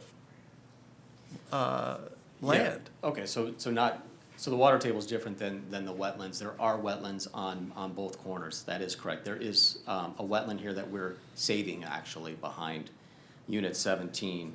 Predominantly, that wetland will be saved. But this really is the low point. Everything, and I think I showed you, maybe I didn't get to this slide. I don't think I got to the slide. This slide shows really where all the drainage comes. You can see everything's coming from the north west to the southeast. So this is the lowest point. This is the lowest point here. It's engineering. This is what our engineer designs it to. It's reviewed by the township. To put it anywhere else, you'd have to punt. Yes, the southwest corner is low too, but it's not as low as that area there. And is it lower than the drainage in the middle of the Temple Bethel parking lot? Temple Bethel is actually, I believe, lower than us because everything still comes south. You can see those arrows there. So yes, it continues south. What happens is everything will be captured into our storm pond and then released into the storm drain along Telegraph Road. So that would go into the Temple Bethel parking lot where the storm drain is in the center? No, it would go straight out into Telegraph. There's a pipe that goes straight to Telegraph, basically adjacent to where the storm pond is. Okay, because the last thing I want is the kids having flooding in that area in the parking lot and the kids and the elderly slipping and falling. I agree. In fact, this actually would be better because right now it has nowhere to release to. There's no relief to the water that's right now in the wetlands there. So I think Temple Bethel probably does experience flooding. He's nodding his head, Steve. It is experiencing flooding. That will actually reduce with this because it'll capture in that wetland pond and then be released into the townships, into Telegraph storm pond, our storm pipe. And I also went through the drainage study for the community off of Glen Grove. Yes. What I thought was unusual was the blockage is occurring upstream. It's not occurring downstream. And the complaints for the flooding in the basements are not from the residents that are upstream, they're from the ones downstream. Now, if you're blocking the flow, that means there should be less water accumulating at the bottom of the hill, and it takes more time to get there. So if it takes more time to get there, why are they having problems with flooding at the bottom of the hill? I don't want to necessarily speak for Brad. I don't know if you want to come up and explain it. I think there are issues everywhere, but you're right, there are issues to the north as well. The basements specifically would be a different scenario. That'd be with a high water table. So you want to speak to that? Either one. Hi, good evening, Brad Brickell, Noack and Frels Engineers. Yeah, I mean, that drainage issue occurs throughout the entire subdivision, upstream and downstream. What we found was because of the sedimentation that would fill in the ditches over time, you'll see in a lot of the pictures we provide in that report, a lot of the culverts were, some of them fully, covered. And what would happen is that would drain, it would keep building up and it keeps pouring over different drive approaches. And then what happens when you get to the end of the block, so more toward the south, that's where everything pools, okay? So because it's not going through these drainage structures, it keeps gaining momentum, increases the amount of volume, and that it hits at the end, and that's where it's flooding over those roads. Because the last sewer, that is essentially the relief, right? Everything, gets picked up at the low end of these sites, of that subdivision.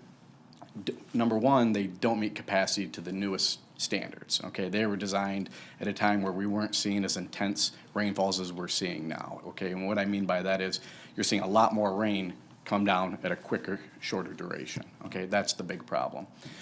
So by reditching, putting in culverts and things like that, that would definitely help. But ultimately, you have to revise the reconnection at the outlet point, and hence why we do detention systems. That doesn't have a detention system. If it had a detention system, it would help alleviate that.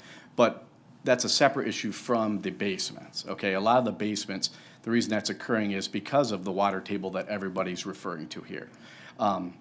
For instance, the way this site is being designed is standard practice nowadays if you want to keep these bottom of the basements out of the water table, okay? So what we've done in this site is we've kept everything a foot to 2 foot above that water table that they've gone out and done test pits.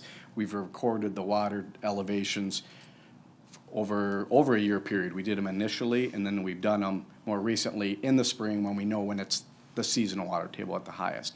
And so what had occurred back when things were developed at this time, drainage on these basins wasn't something that was looked at as much as it is now. They were built probably below the water table so that they're having all these problems, these infiltrations. You start getting cracks in foundation, water's gonna force itself through the cracks in the walls and things like that. So those are two different scenarios, I would say, as far as the problems. And I don't know if I answered that for you. Well, yes, you did, but you also contradicted a previous statement, which was the new development is gonna be below the properties on Glen Grove. Oh, yeah, no, so, I mean, I can't recall, we're 60 feet or so lower from the very northwest as it falls down. So this property, the water table falls with the land, okay? So there's the water table established throughout. Where we're at, we are significantly lower than everything around it. So we are still lower, nothing, if let's say, God forbid, there was flooding and all this occurred and all these detention or drainage systems that are designed to a certain rain event, all that got exceeded. It's not gonna ever back up from this site and go north and go west. Everything is gonna go out to Telegraph. That's where everything falls.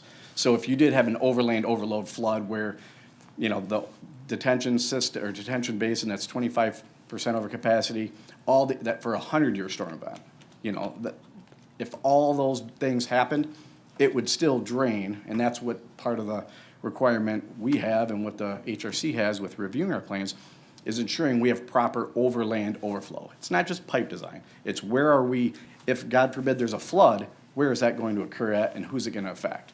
And it's very clear that it's not gonna be any of the residential neighbors to the north and to the west. So you're gonna build a Robertson-style home, which has, and they're beautiful homes. Don't get me wrong. If you want a company to come in and build homes in a community, you definitely want a company like Robertson. However, when we're talking about water tables, and one is above and below the other, and we're talking about where the one is higher or lower than the other, it does not make a lot of sense that a newer home built with higher ceilings in the basement and above a water table is going to be lower than a home that's built within the water table, as was stated, and right next to it. That just, to me, doesn't make sense. Well, it's because we're substantially lower and that water table is lower where we are. So I'm only talking the elevation of our basements with respect to the actual water table at our location. The water table isn't the same throughout. And the other thing that we do is we put in order to help with the water table, what we find, and we had the experts here previously, by putting in, all the underground drainage systems around the basements, putting in the storm depths. We put the storm sewers in a little bit deeper so that over time, they will dewater slowly. We put in all these rear yard structures, everything in the roads, we put in under drain systems. All that naturally will lower that water table. So where we find a high water table in instances like this is because that water isn't going anywhere right now. Okay, it's just sitting there, hence why you get the type of wetlands you have. So when you develop it and put in all these piping systems, the water's gonna find that sand seam, okay? So one way or another, you put in a pipe, that water's gonna gravitate toward those easier conveyance systems, right? It's gonna force itself into those situations. So and then that's all gonna lead to a detention pond that then gravity drains out into the road right away. So you're taking something that never drains anywhere and giving it the mechanism to allow that to drain over time. We had a similar situation in Legacy Hills, and we received the same comments from the engineering community, yet the flooding got worse. The water is higher on the north side. It was very contentious between the two communities. And the people that I do know that live there, it's still not solved. It still hasn't gotten better. How long ago was that, I would think you that say? that's a different developer. I think M1 Homes developed that about And- 4 or 5 years ago. But I will say And that the county has adopted new stormwater standards trying to I have address not that. heard the same about Legacy Hills, and I do have friends that live there. I've heard of some ponding in 1 or 2 areas, but nothing of any leaking into a home or a basement.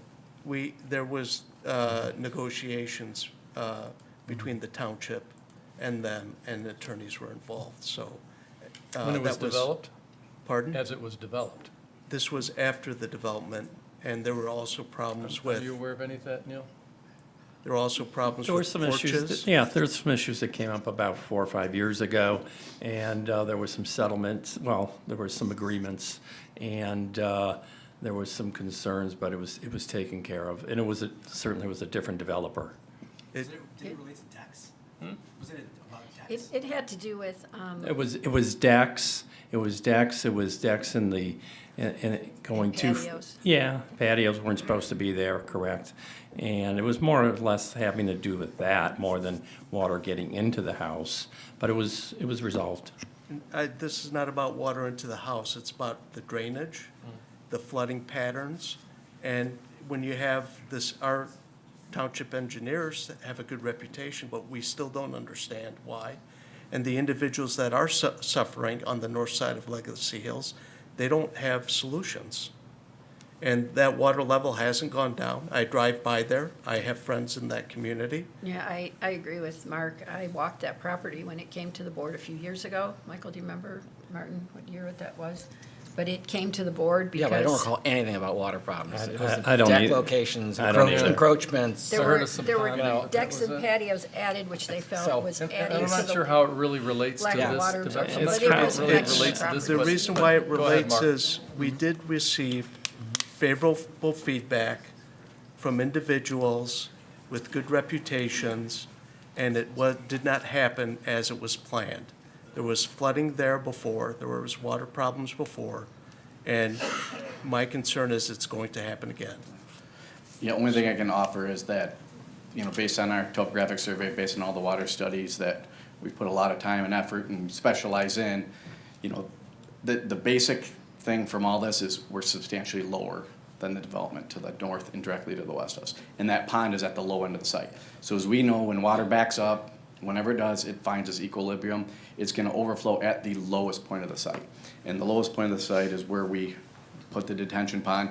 So it'll overflow into the road right away at that location. We have overlay and overflow requirements, riprap and all that in case it ever did. But that is substantially lower than anywhere to the north or to the west of us. And Can- that's just, Can that pond be made smaller, or, as I suggested, push it back into that corner, which would allow them to ease some of the density? yeah, so the challenge, we absolutely could make the pond smaller if the wetland requirements, we had to mitigate a certain amount of wetland disturbance. So that dictates the size. So in that pond, we had to create a scenario where East Wander was acceptable of the type of plantings. And in order to do the type of plantings, you only can have a certain amount of water.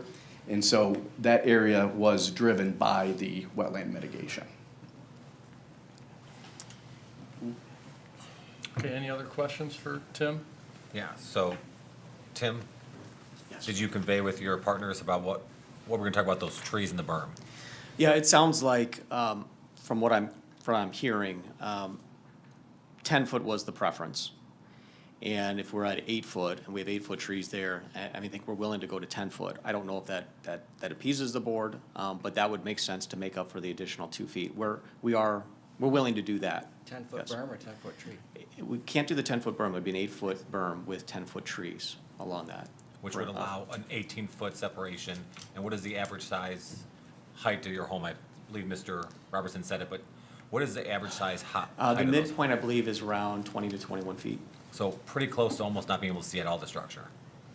Yes, yeah, for sure. And the other thing I do want to point out, and I just wanted to say this, I know it kind of came up, at least on a couple of the speakers, as far as the sound right now, and we did have a sound, it wasn't a sound study, but we had a sound letter, and I think I provided that to the board, at least I provided to staff. Really, the trees don't provide any kind of sound mitigation whatsoever. In fact, the fact that they're taller, it actually might, and the fact they're deciduous, it actually brings some of that volume down. By putting in new trees that are, lower and more robust, if you will, and more of them, not to mention the homes. The homes act as a very good sound buffer. So those are things that I don't know if we've conveyed properly, but, even our sound letter had said, it's certainly going to be the same or likely better, the fact that we have these homes in there and the trees in there. So from a sound perspective, additional foot or two on the berm, what we're doing is going to be a lot better than what the berm is. So I wanted to point that out. Now, if it's aesthetics, which I think that's certainly something that I'm hearing is important, we're willing to upsize that for an aesthetic perspective. But from a noise perspective, I think just the fact that the houses will be there will cut off a lot of that sound as well. I guess I did want to, I apologize, if you did ask a question about the distance from the gate to the roadway. And so, based on, it's hard for me to read, but you're around like 60 to 70 feet you have from the back of curb on Telegraph to the gate. So there's ample room for a vehicle to pull into there and be parked and not be backed or sitting in traffic and whatnot.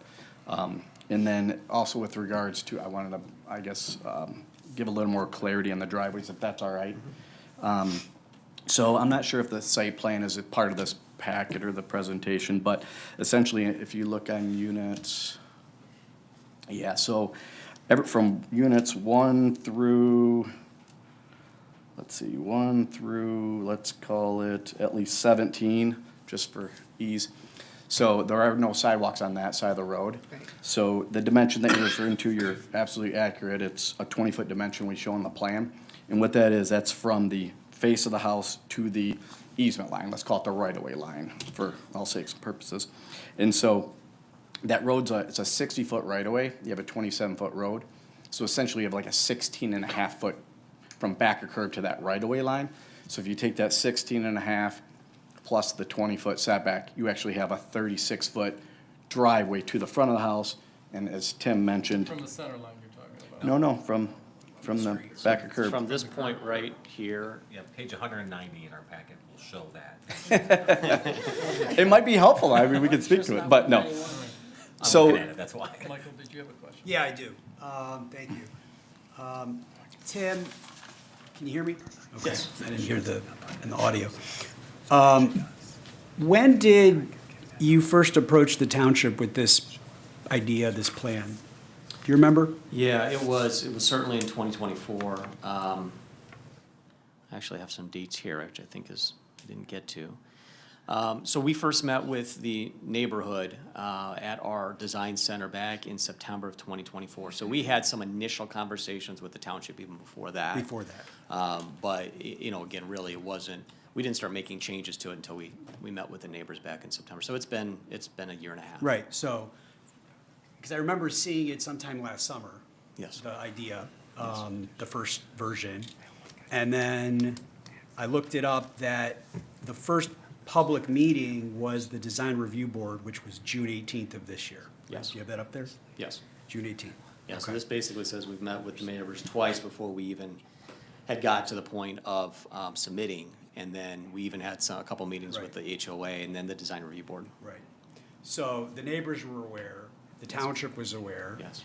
There was talk, discussion, give and take, and then we began the process with the formal submission sometime presumably in April, when it went through the That process sounds right. in our planning department, where Correct. our fire marshal took a look at it, as well as our engineers, our wetlands consultant, all that, before it finally came to the design review board on June 18th. That started the public process. And then the planning commission, I believe, was in August, right? That's my next slide. Oh, there you Yes. go. Okay, the Planning first July. commission was July. Wetlands was August, okay. And then it finally went to ZBA in September. So, I guess the point that I'm making is that this was hardly rushed. This has been well over a year in discussion. Yes. And it's gone through a public process that's lasted 6 months. And throughout that process, you've referred to something called the parallel plan. Can you talk about that for a minute? Sure, yeah, I don't have the slide in here, but I know I've shown it before. So what we showed, basically, parallel plan for us is design it according to what the ordinance allows. So we took the, basically a one-family cluster under the R1, current R1 zoning district, and we applied what the code allows for that. It really is written more for attached product. So we were able to show 38 attached homes on there. We could actually fit more, but we had, of course, the other defining density requirement as far as certain, you're allowed a certain density from 160 feet, I think, and then another density beyond that. So that would kind of limited us to what I'd say 38 homes. But we created this parallel plan that showed 38 attached homes that met all of the setback and dimensional variations. But again, what we want to build is the detached. So that is really where a lot of those variances were derived, if that's where you're Right, well, I getting guess, to. it's been thrown around, and I just want to make sure that we address it for the record, that there is another option. Yes. And that other option would comply with the zoning ordinance, would be an attached product, not a detached product. That's correct. And you would be able, as the property owner, be able to build by right. Is that correct? Yes, we'd have to go through the site plan approval process. Right, but there yes. wouldn't be variances, there wouldn't be. That's correct. You know, and that it would comply with everything. Yes. So, I guess I just want to bring it to the attention of the board that there is this alternative for an attached product, would be 38, so it'd be the same, it would be higher density than what's being proposed tonight. I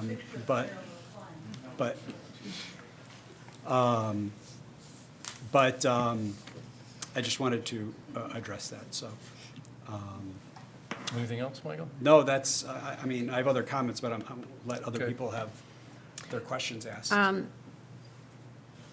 One of my questions that I didn't ask yet was on page 137 to 38, we're talking about the trees. It talks about 82 trees are off the property but are counted towards the 95 you need to replace. Can somebody explain what That we're was saying one of the there? variances that we were granted, and again, we did get all of the variances, you know, the setbacks and the landscape tree replacement variances approved through the board of the ZBA.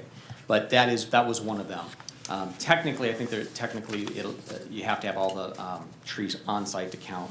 This is essentially on the Temple's property, but they wanted to have a certain setback to their, from their parking lot. So we wanted to grant them the ability to do that, but still have trees in there and be able to count them, their trees we're putting in.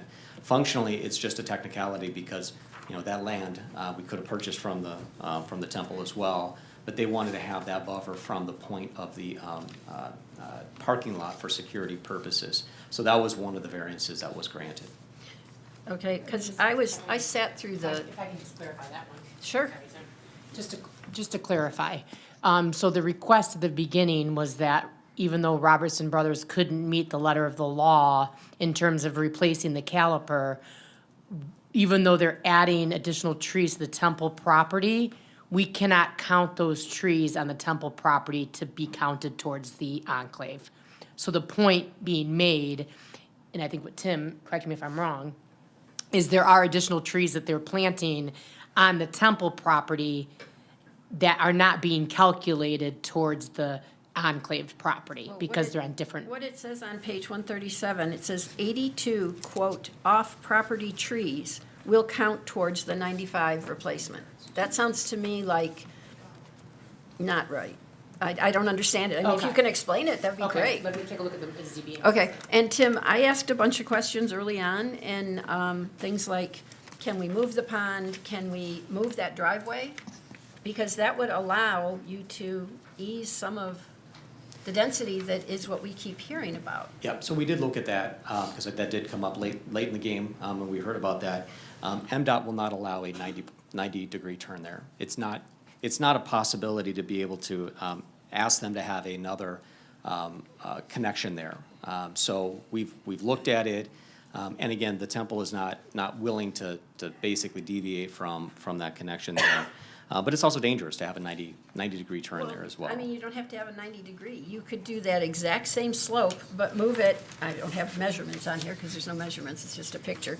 Move it 100 feet or whatever it takes, south of there, and so you wouldn't have to come in at the very rear right of the here? property. But you could, further down. You could start it, no, further down. I want that corner for the, So that's a 90-degree. start it there, but then slope it down. I mean, why would it have to come in at the very, very back of the parking lot? It just needs parking lot access, right? You could still slope it in terms of the safety, and if you are putting in the same type of driveway and closing the other curb cut, MDOT shouldn't have a problem because you're not creating a new one, you're just relocating it. I think that would, it's kind of a silly Jim, you cut wanna the come up corner here? because of a driveway. And it would give you more property for the pond, you could space out the houses a little better. Aesthetically, I think it would be an improvement to your plan if the Temple, was amenable to that. You want to introduce yourself? Jim Clark, 6905 Telegraph Road. The Temple, it took us 2 years before we came to you to get the purchase agreements all squared away with the relative parties. This is all they will sell us.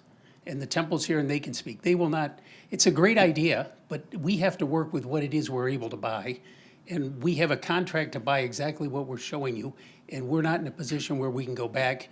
Is well-intentioned and is wonderful of an idea as it is, and I'm not saying it isn't, we're not in a position to do that and go through the MDOT process and go back with the two sellers we have, because they both said they're done with us, time-wise. They want to know what's going on here. We've been at it, I know it seems quickly, but we were at a process before this process, and this is all they'll sell. So I think we have to take a look at what we have as it relates to that one issue and deal with what we have, because we don't have the rights to buy anymore. And you can speak with the Temple also.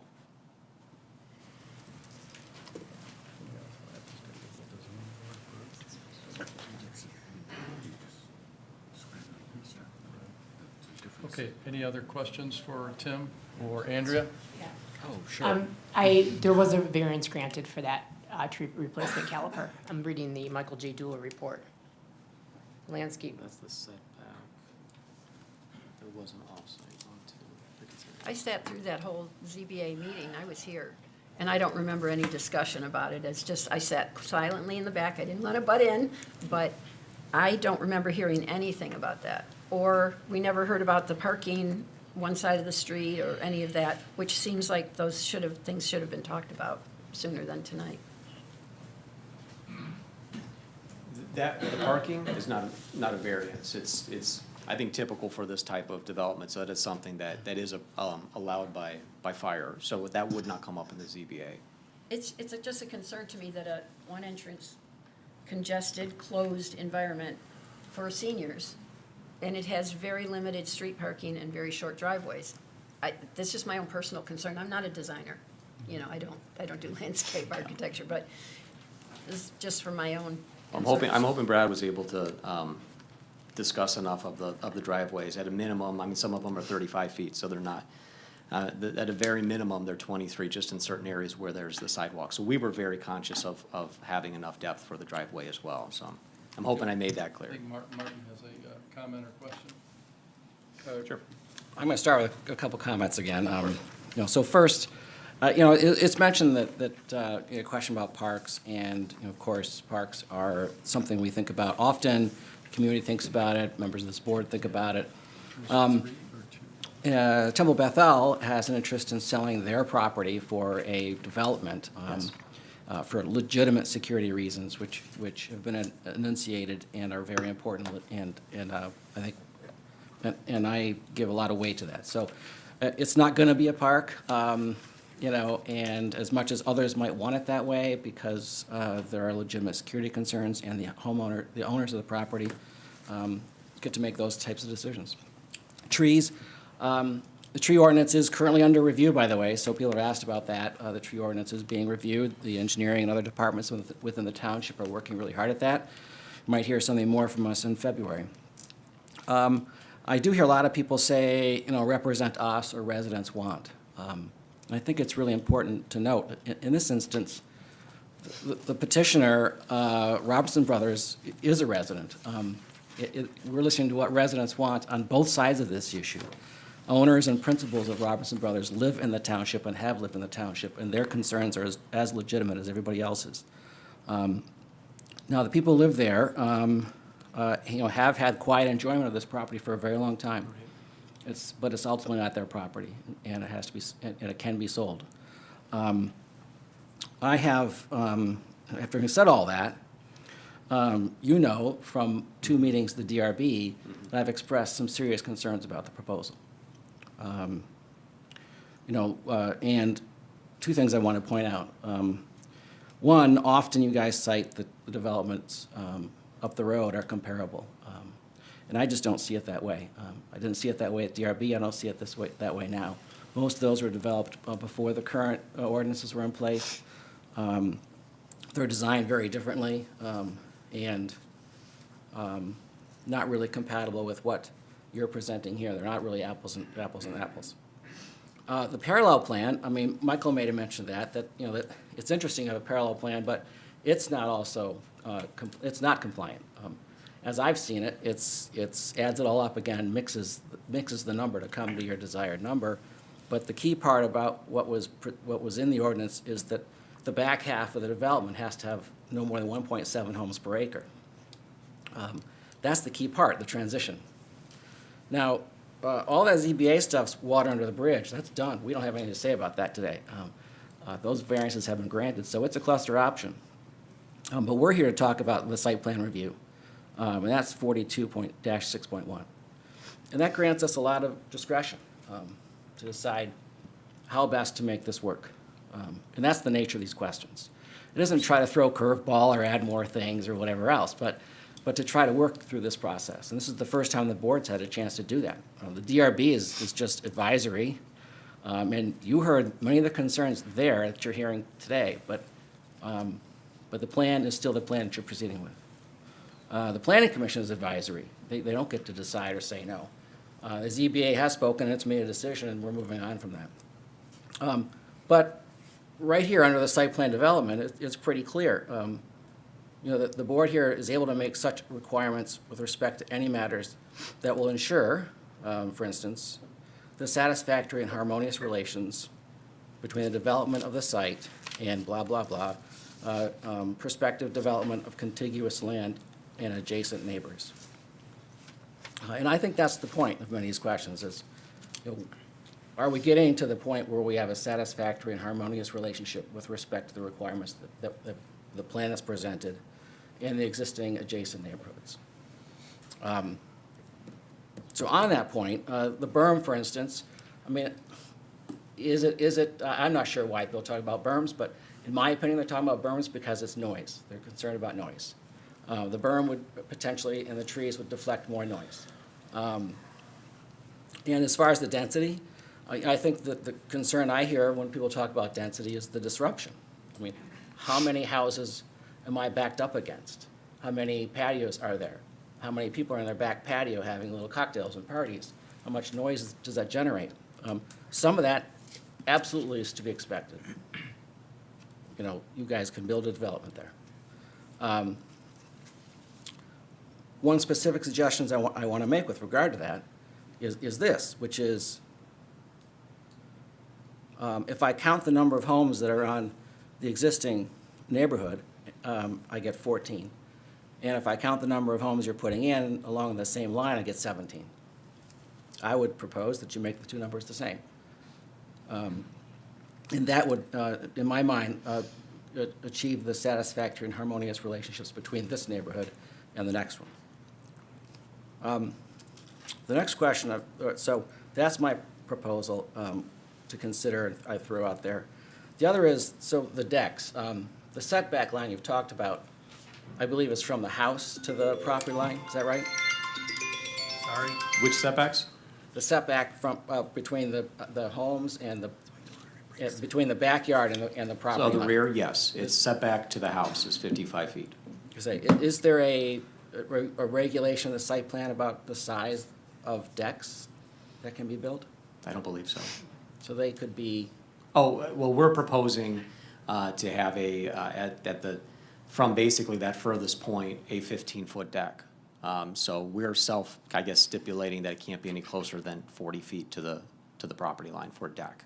so that would be I guess, a second suggestion I have for us, which is that the deck size be regulated too. I don't want to come, that's Legacy Hills. I don't want to come back here and have, you know, huge decks that people are adding on later after the project's completed and you guys are gone and they're building these, you know, decks that get farther and closer to the property line next door. Can I make a statement on that? Sure, please. So we'll have a master deed that will be established. They can only own up to that point. They cannot add to anything. They don't, and I guess that's something I haven't really said about this project. These aren't backyards, so it's not like a single-family house where you can have a playground or a swimming pool. They essentially own the box, so they own their house and that's it. And then the area behind it where the deck, they also own, that's called limited common element area. They're only allowed to do certain things. There is no way that they could expand past that. The township won't allow that. Yeah, so a lesson I learned from Legacy Hills is that when the builder knew that, but when they turned it over to the HOA somehow didn't know that. And when homeowners petitioned to make their decks bigger, or not just do decks but do patios, they all seemed to forget that rule. And they built them before coming here, and hence the neighbors were mad, Legacy Hills, it just didn't work. So I'd really like some clarity there in this, with regard to the decks. So that if and when this is built and is passed on, it's very clear and it's in the site plan. If you have a stipulation of 40-foot line from the deck to the property line, we'd have no issue with that. Thank you.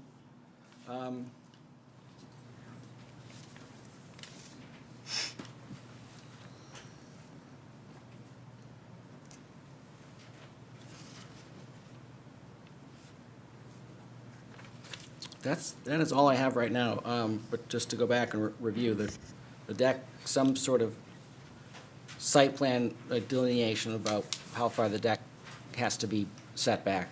And then also, if we were, the specific request I'd have is that with regard to the density along the north and the west side, that those match the density of the development next door.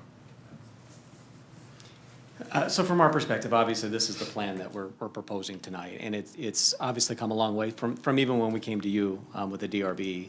And we did obviously lose the 3 units at the ZBA, and not only lost the 3 units, we incorporated, 50% larger side setbacks or building separation. So I know we went through that exercise, went through the ZBA and lost those 3 units, and this is what the plan that we are hoping we could have resolution to tonight. I counted it before, and I think there's actually 15 along here, and I would argue that there's only really 16 backing, because 17 really backs more probably at least to the corner or to the parking lot. And I've done the math, I have counted it.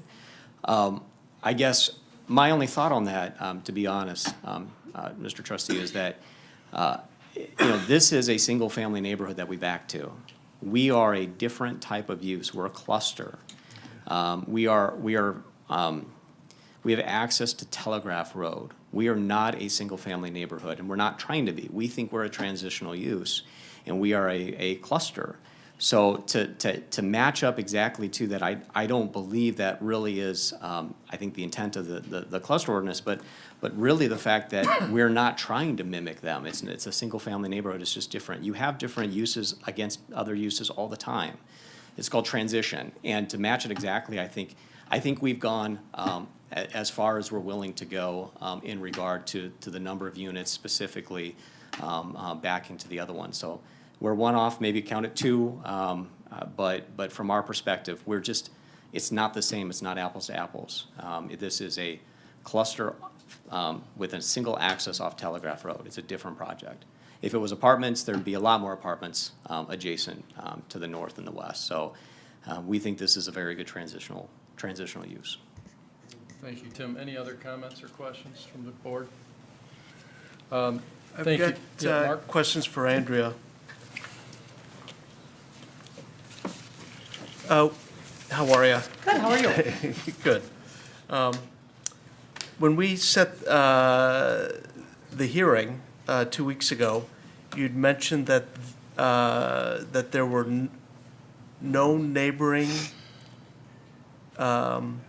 properties that had front yard setbacks on 14 Mile or Telegraph. It was in regards to the provision of the lot split ordinance, where you're talking about having your lot that you're creating to be singularly built on.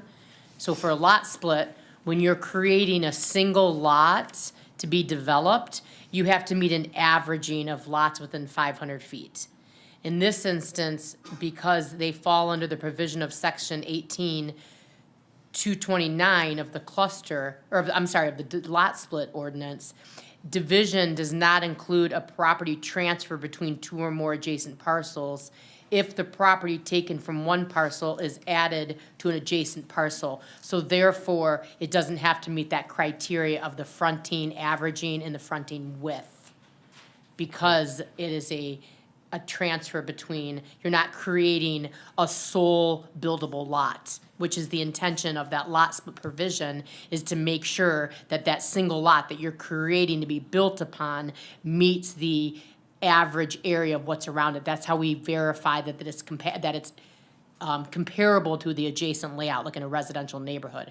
In this instance, the action of this property change is different than that of a lot split, based specifically on that section of the lot split ordinance, because it's a property transfer between two or more adjacent parcels. If the property taken from one parcel is added to an adjacent parcel, okay? So this is like, if you will, an exception to that provision, because our ordinance allows for this type to occur without having to meet that criteria of a lot split. Okay. Thank you for that comment. And then I've got a question for Martin, based on the safety, especially for the Temple Bethel residents. Would the Temple Bethel residents be safer if there was a fire station next to it? It would meet the qualifications for what we need if you're talking about Station 3. Yeah. They have to be located at Maple and Telegraph. They can't move maybe a couple hundred yards to be accredited for what we have to cover the community. Okay. So, and what's the procedure for reaccrediting? I'll have John Leroy respond to you so it can be very specific. But we it could discussed be. that because, no, it can't, because we did have an offer for some property further up the road at Telegraph that Okay. it didn't work Okay. with where they need to be. You know, we're set up in quadrants within the community. Okay. Anything else, Mark? If not, I have one more. sure, go ahead, Beth. I understand that the temple says they don't want to move that driveway. I asked about that last week, and what I was told was that, well, we talked about that early on, and nobody wants to do that. In looking at this plan and hearing how much I've heard from residents, being a 40-year resident myself, how I would feel if somebody put multiple units uptight behind my backyard, I don't see why it's not worth considering not like what you said, make a right turn in the parking lot. I understand Telegraph very well. I understand this driveway and it's a lovely driveway. You just shift it 50, 100, whatever I don't know that, there's no markings on this map. Move it down to line up with the Temple's property line where you're doing your lot split, and allow that pond, whether you can make it smaller or you just have to keep it that size because that's what you require, push it back into that corner. It would allow more space for trees, more green space for the residents. It could take a little bit of the tightness off of the development. I think it would be better. And I don't think moving one driveway is a huge concession. That's just my personal feeling. Okay, any other comments? Andrea, let me ask you a question. This property is zoned R1 in our master plan right now, Correct. correct? And if, what Tim said, if you wanted to develop it as is, he could do 38 connected condominium homes on that property without any approvals from the ZBA. He'd just have to go through the regular site plan, right? If he allotted to do the attached units in the front and then the lower density in the rear for that. Right. Want to make that qualification. Right. So he had to come to us because they want to do individual homes versus connected homes. And that's really what we're arguing about. And I would asking for agree the with that ZBA. statement. Right. So I think this is a good development. I think this is good for our community. This is a property that has sat there, has been undeveloped, has been tried to be developed, but hasn't been successful. I took Oakland County Parks, the director, Chris Ward, there back in February with Michael and Chris, and I forget who else was with us, and we filmed it, and we looked at the property. They were not interested in the property. Also, Temple Bethel wouldn't sell it to a parks or give it up to a park because of the security issue. And so that I'd want to address that. And Francis, you mentioned about a tax base. I don't think we've ever heard that conversation, and nor should we ever entertain that in any development we do, is for additional taxes. We're a very strong community, and we should welcome good quality developers, as Robertson Brothers is. They're very good quality. We're very fortunate to have them to do this, because they'll see it through. And we saw in Bloomfield Park what a mess that was years ago, and how it ended up in litigation and fought over it. And unfortunately, in the society we live in today, I don't have to tell anybody this, there's a lot of threats, and it's disappointing that we have to live that way. But yet here we have a nice opportunity to put in, and I agree with the Robertson Brothers, and I've talked to some people that they would welcome this type of a home because they're looking for something where they can drop their clothes and their belongings and visit with their family and not have to worry about anything. We have a development at the corner of South Boulevard and Squirrel Road called the Noble. I don't know if you're familiar with it, but I encourage you to go look at it. Michael Finari's doing it. It's beautiful. It's, I think, what are they, 3-bedroom, 2-bath condos for rent, right? Yeah, they're 2-bedroom with like a flex room. 2-car option. garage, 2-car garage. He's sold out. Yeah, and those are slab on grade with no basement. Slab on grade, no basement, and they're renting, and I think they started at $3,500 a month for a rent, and he sold them out. I think this will go rather quickly because of, as Mark said, the quality of the reputation that Robertson Brothers has. So I get the fact that you don't want to see this green space be given up, but this is a nice quality development that's going to have more green space added to it with plantings and then some people. I've lived in a community like this. I bought in a community like this similar. What's nice about the roads being tighter like this, it slows traffic down quite a bit. And it may not be designed that way, but it does.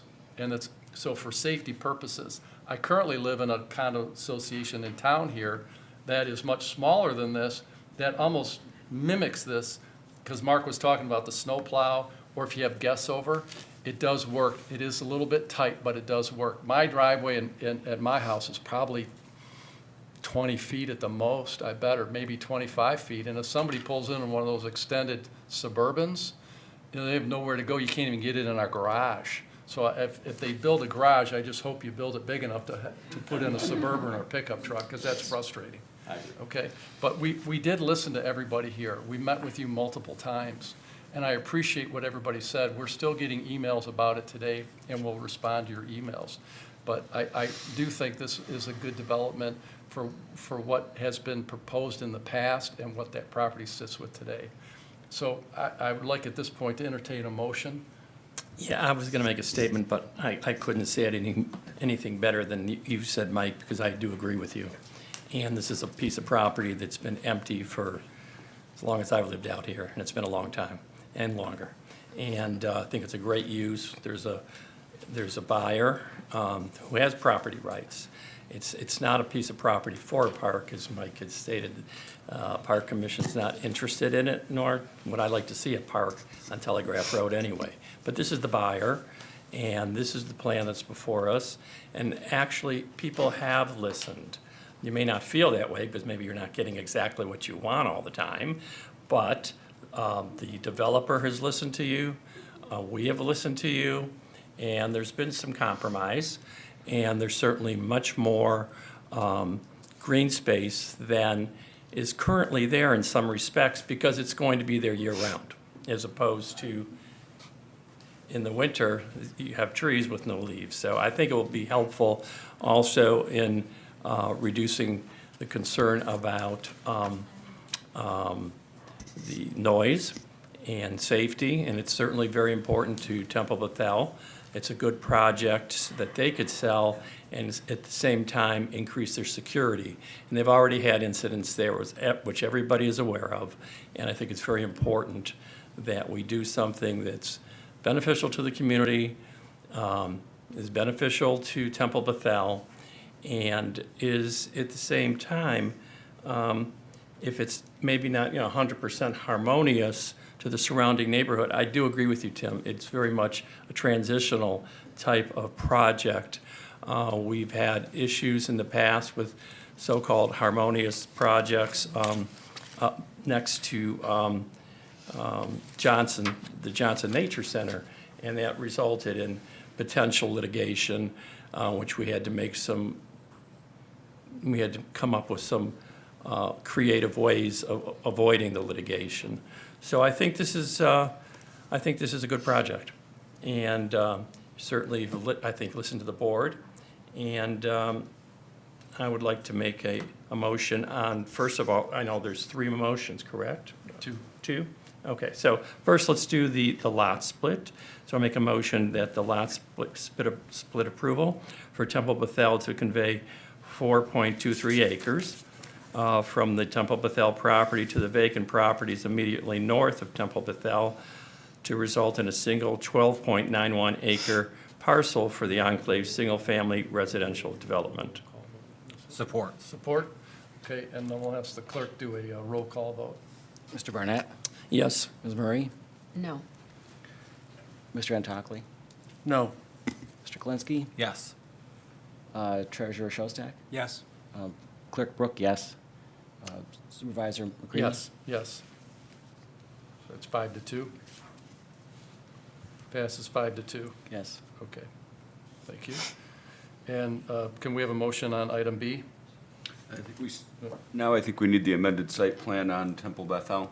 Oh, I guess there was 3. So there would be 3 then? Yeah, it's gonna be 3 if if Okay. those got split up. Okay. Okay. So would this be, item number 2, if I'm looking at this correctly? Yes. Okay.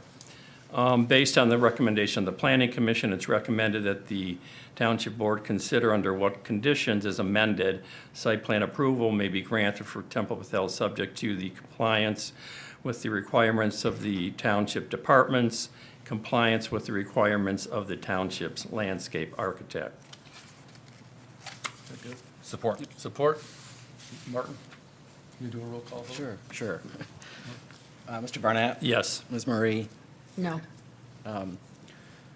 Mr. Antocli? No. Mr. Kalinsky? Yes. Treasurer Shostak? Yes. Clerk Brook, yes. Supervisor McCready? Yes. So that passes 5-2.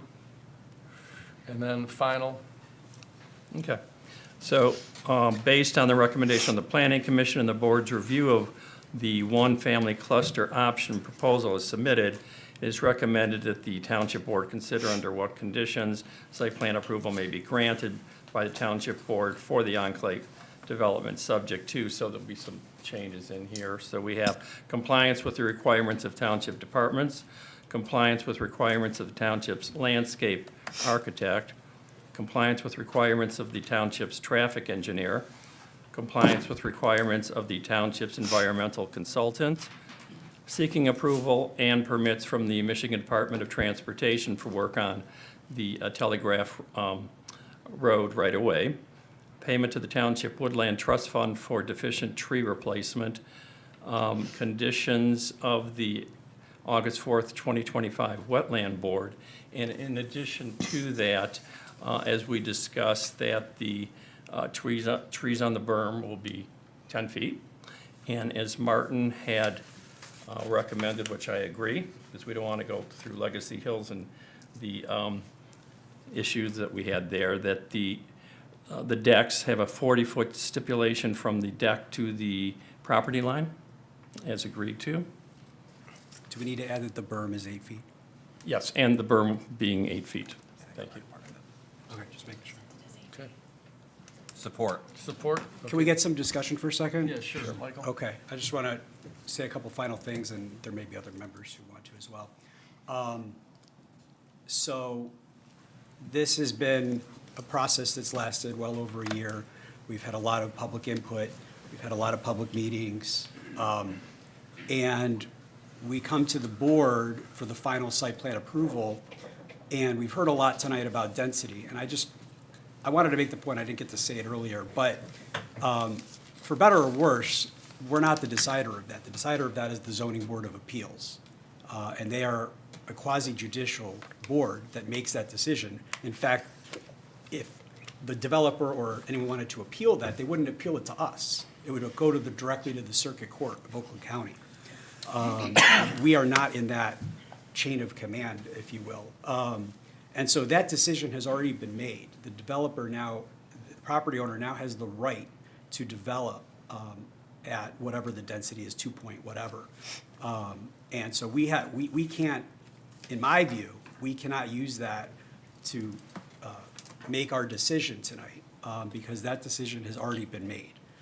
So we may not like it, but that decision has already been made. And it's now our responsibility on behalf of the entire township to respect the fact that we have a property owner who has a right to develop.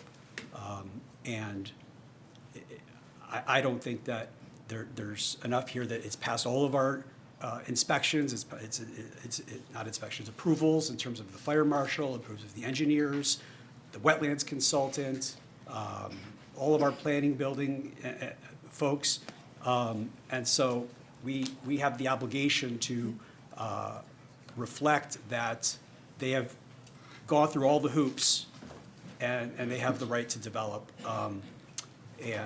So I take that obligation seriously, and so that's why I'm voting the way that I am, even if we might not like where the density came out. Okay, can we take a roll call vote? Mr. Barnett? Yes. Ms. Murray? No. Mr. Antocli? No. Mr. Kalinsky? Yes. Trustee Shostak? I'm sorry. Treasurer Shostak? Okay, now I hear it. Yes. Clerk Brooke? No. Supervisor McCready? Yes. Passes 4-3. Thank you. Thank you very much. All right, thank you, good luck. All right, item number 5, consider reappointments to the Planning Commission and Zoning Board of Appeals. Presented, Andrea Bibby, you're back. I'm Welcome back. Hi, Okay. everybody. How's everybody doing? Guess we'll wait a second for me for the room to clear out.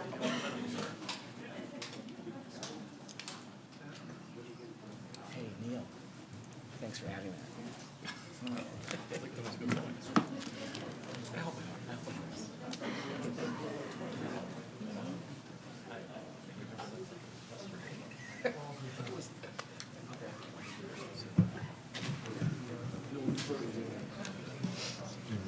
I'll take the go-ahead from the supervisor when he's ready.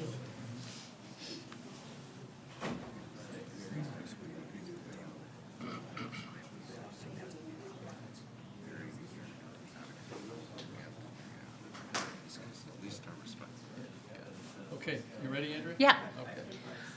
Okay, so I'm before you this evening with the request for the consideration by the board this evening. We have some terms that are expiring on our zoning board of appeals. And we have since had an opportunity to pull those soon-to-be expired appointed positions. And we have received favorable interest on behalf of, this is for our zoning board of appeals, Ed Ford. He is seeking another term. Andrea O'Donnell, who serves on our ZBA, is seeking another term. And then also our alternate, Glenda Mead. The request would be for consideration of the board to reappoint on a 3-year term, which would expire in January 2029. And then I do want to note that we will have a vacancy for an alternate position on our ZBA as Bob Taylor, who has so graciously served on the zoning board for many, many years as a regular member, and then came back as an alternate, is now seeking to retire, if you will, from his duties from the zoning board. So we will be eventually looking to fill that vacancy. But the first request before you this evening would be consideration to reappoint for a 3-year term expiring January 1st, 2029 for Ed Ford, Andrea O'Donnell, and alternate Glenda Meads to our zoning board of appeals. And then, and I don't know how you guys want to do this, I can continue for the planning commission? Okay. And then, in addition, for our planning commission, they serve as the recommending board. They review all the applications such as commercial site plans, zoning ordinance amendments, residential developments, master plan updates, and then serve forward on their recommendations to the township board. And there we have 3 members who are also seeking to continue their service on the planning commission for a 3-year term expiring January 1st, 2029. That would include Richard Atto, our trustee Neil Barnett, and Dr. Tom Patanga are all seeking to continue their service on the Planning Commission. So those are the 2 considerations. I do want to note that we do have 2 other boards. That includes the Construction Code Board of Appeals, even though they very, very, very rarely meet. And then we also have the Electrical Examining Appeals Board, and at this time, there are no appointments that are due to be renewed on those 2 boards.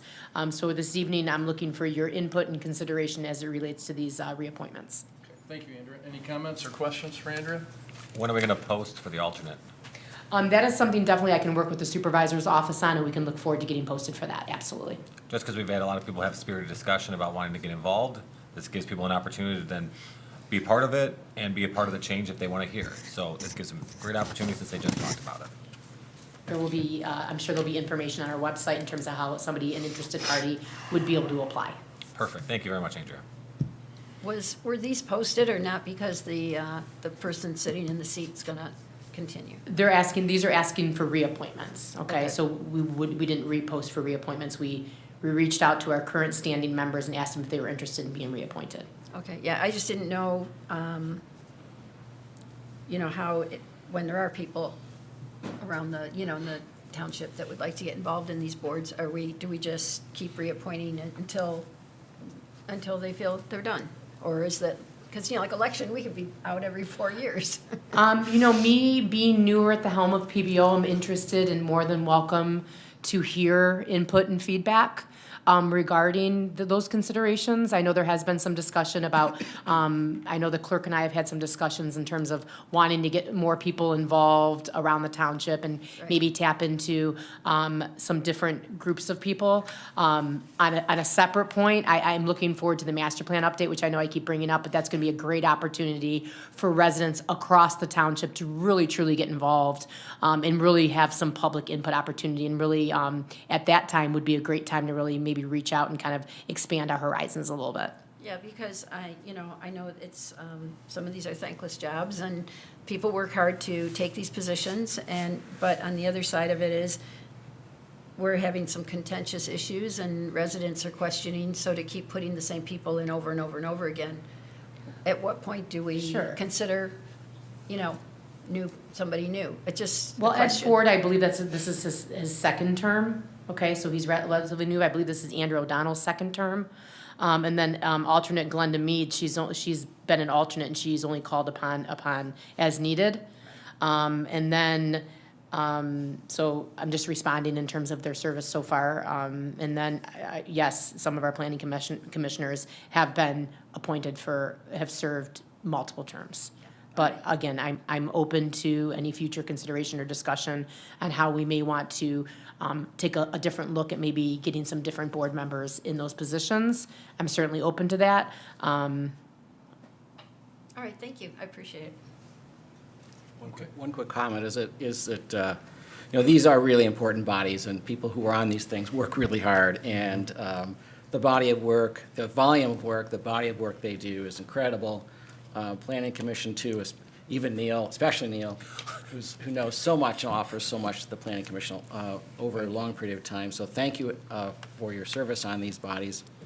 I do want to say, however, with the ZBA, the decision with regard to the Enclave was not one I would have made if I were on the ZBA, but as Treasurer Shostak's pointed out, it's none of our business, but it is our business about reappointments. And I have that one reservation on that one issue, but the body of work and the volume of work and their dedication to this task far outweighs my concern in that category, and I wholeheartedly support their reappointment. Okay, this was that a motion? That's a motion. Support? Support. All in favor, say aye. Aye. Any opposed? Opposed. Opposed, so 6-1. Thank you. Thank you, Andrea. Thank you. Okay, item number 6. Martin? You'll see behind tab 6, for item 6, as Supervisor McCready said, is the schedule of regular board meetings for, as we're proposing it for next year. Any comments or questions? It continues with a 6:30 start, second and fourth Mondays. I think this is great. Again, as we get closer to the budget time, obviously we'll have another special study session in there, but I think this will be great. Yes, these are regular meetings, and of course, there may be, we can call special sessions as required or needed. No, looks good. Do we need to make a Thank you. motion? Need a motion, or just showing us? Need a motion. Oh, I'll make a motion that we approve the. Support. All in favor, say aye. Aye. Any opposed? That passes 7-0. You knew I was gonna, Great, I finished it the okay. right way, huh? So now we'll consider entering into a closed session as follows. Item A, pursuant to MCL 15.268 for the purpose of strategy and negotiation connected with negotiations of collective bargaining agreements. And B, pursuant to MCL 526A to discuss material exempt from discussion or disclosure by state and federal statutes, specifically an attorney-client privilege written legal opinion. Any comments or? So moved. Roll call, we'll Okay, do roll call a vote. Mr. Antocli, Yes. Mr. Kalinsky. Yes. Oh, Yeah, Chris was the second. Okay, good. So go ahead. Treasurer Shostak? Yes. Clerk Brooke, yes.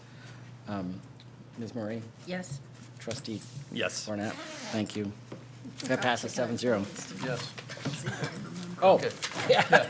and you. Yeah, thank you. Okay.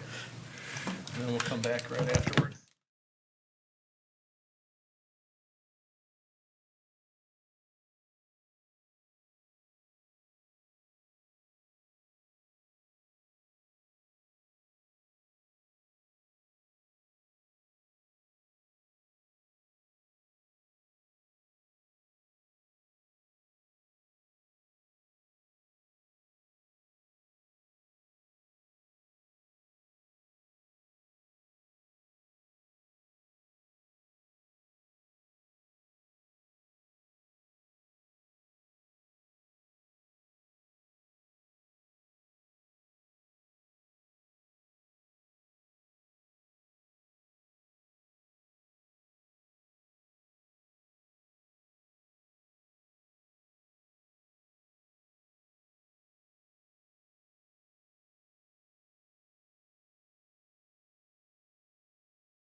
Number 7.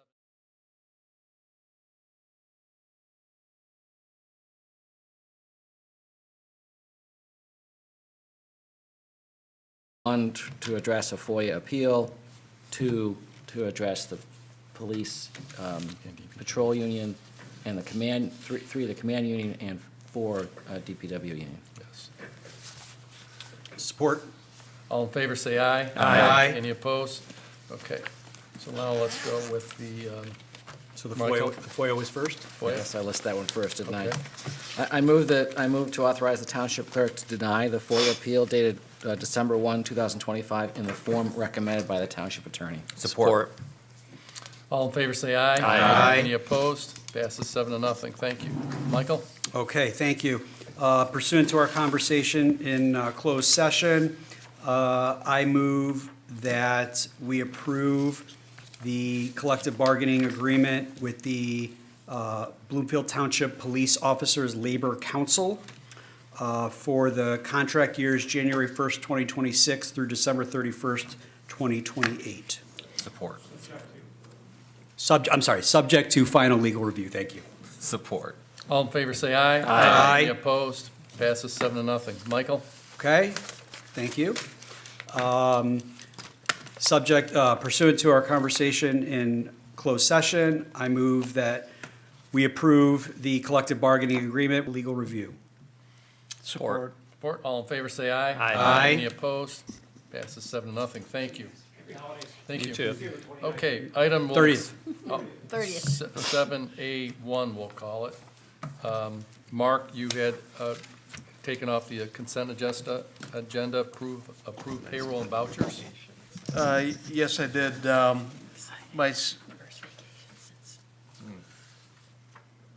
I went back and I took, I Are keep these all the making the same? same, yeah, they're all the same. So I took a look at the audit versus the quarterly reports to identify where the shortfall is. And,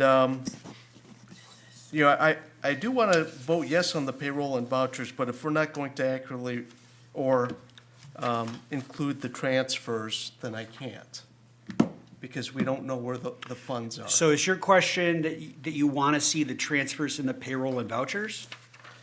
No, what I'm showing here is, we do have a shortfall in public safety and we don't report it. And we don't show the transfers going from the general fund to public safety in the quarterly reports. It's just not there, yet it appears in the audit. And if you look at what happened last year, if you look at the general fund balance, where we would be at, you'd be at minus 9 million, 9.4 million, and the township board should know that if that's the situation. We do approve the internal fund transfers, and that is an expense, and it should appear on those quarterly reports. Where, I'm sorry, where do you see 9.4 million? So Oh, I- here it is, down here, December Yeah. 31st, general fund balance, revenue, less expenses, and transfers out to. So you're saying that there's a $9.4 million shortfall in the general fund? That is, yes. Not on the, if we record the transfers on December 31st, and then you have enough fund balance to cover that, and you have 6.7 million left. That was in December. So the board should be notified if when those funds are being used and where we're at. And we aren't. Right now, public safety at the end of September was at over 16 million deficit. That means we should have had a $2 million transfer showing on the expense side from the general fund, because we only approved the internal fund transfers. We never approved a repayment plan. And we even don't have we haven't even assigned funds where we could go back and check things out. So that's my, Okay. so. If you have Well, anything. I would ask Just that- for clarity, I mean, there isn't an actual shortfall of any funds. There's not like we're running a deficit or taking out a loan from anybody. The funds are there. It's the, you just want the accounting that shown to the board so that you can see it on paper? It- And that's it- not in the it- payroll and vouchers, it's just like in the quarterly report, is that what you're asking? Yeah, the quarterly reports do not show the transfers to have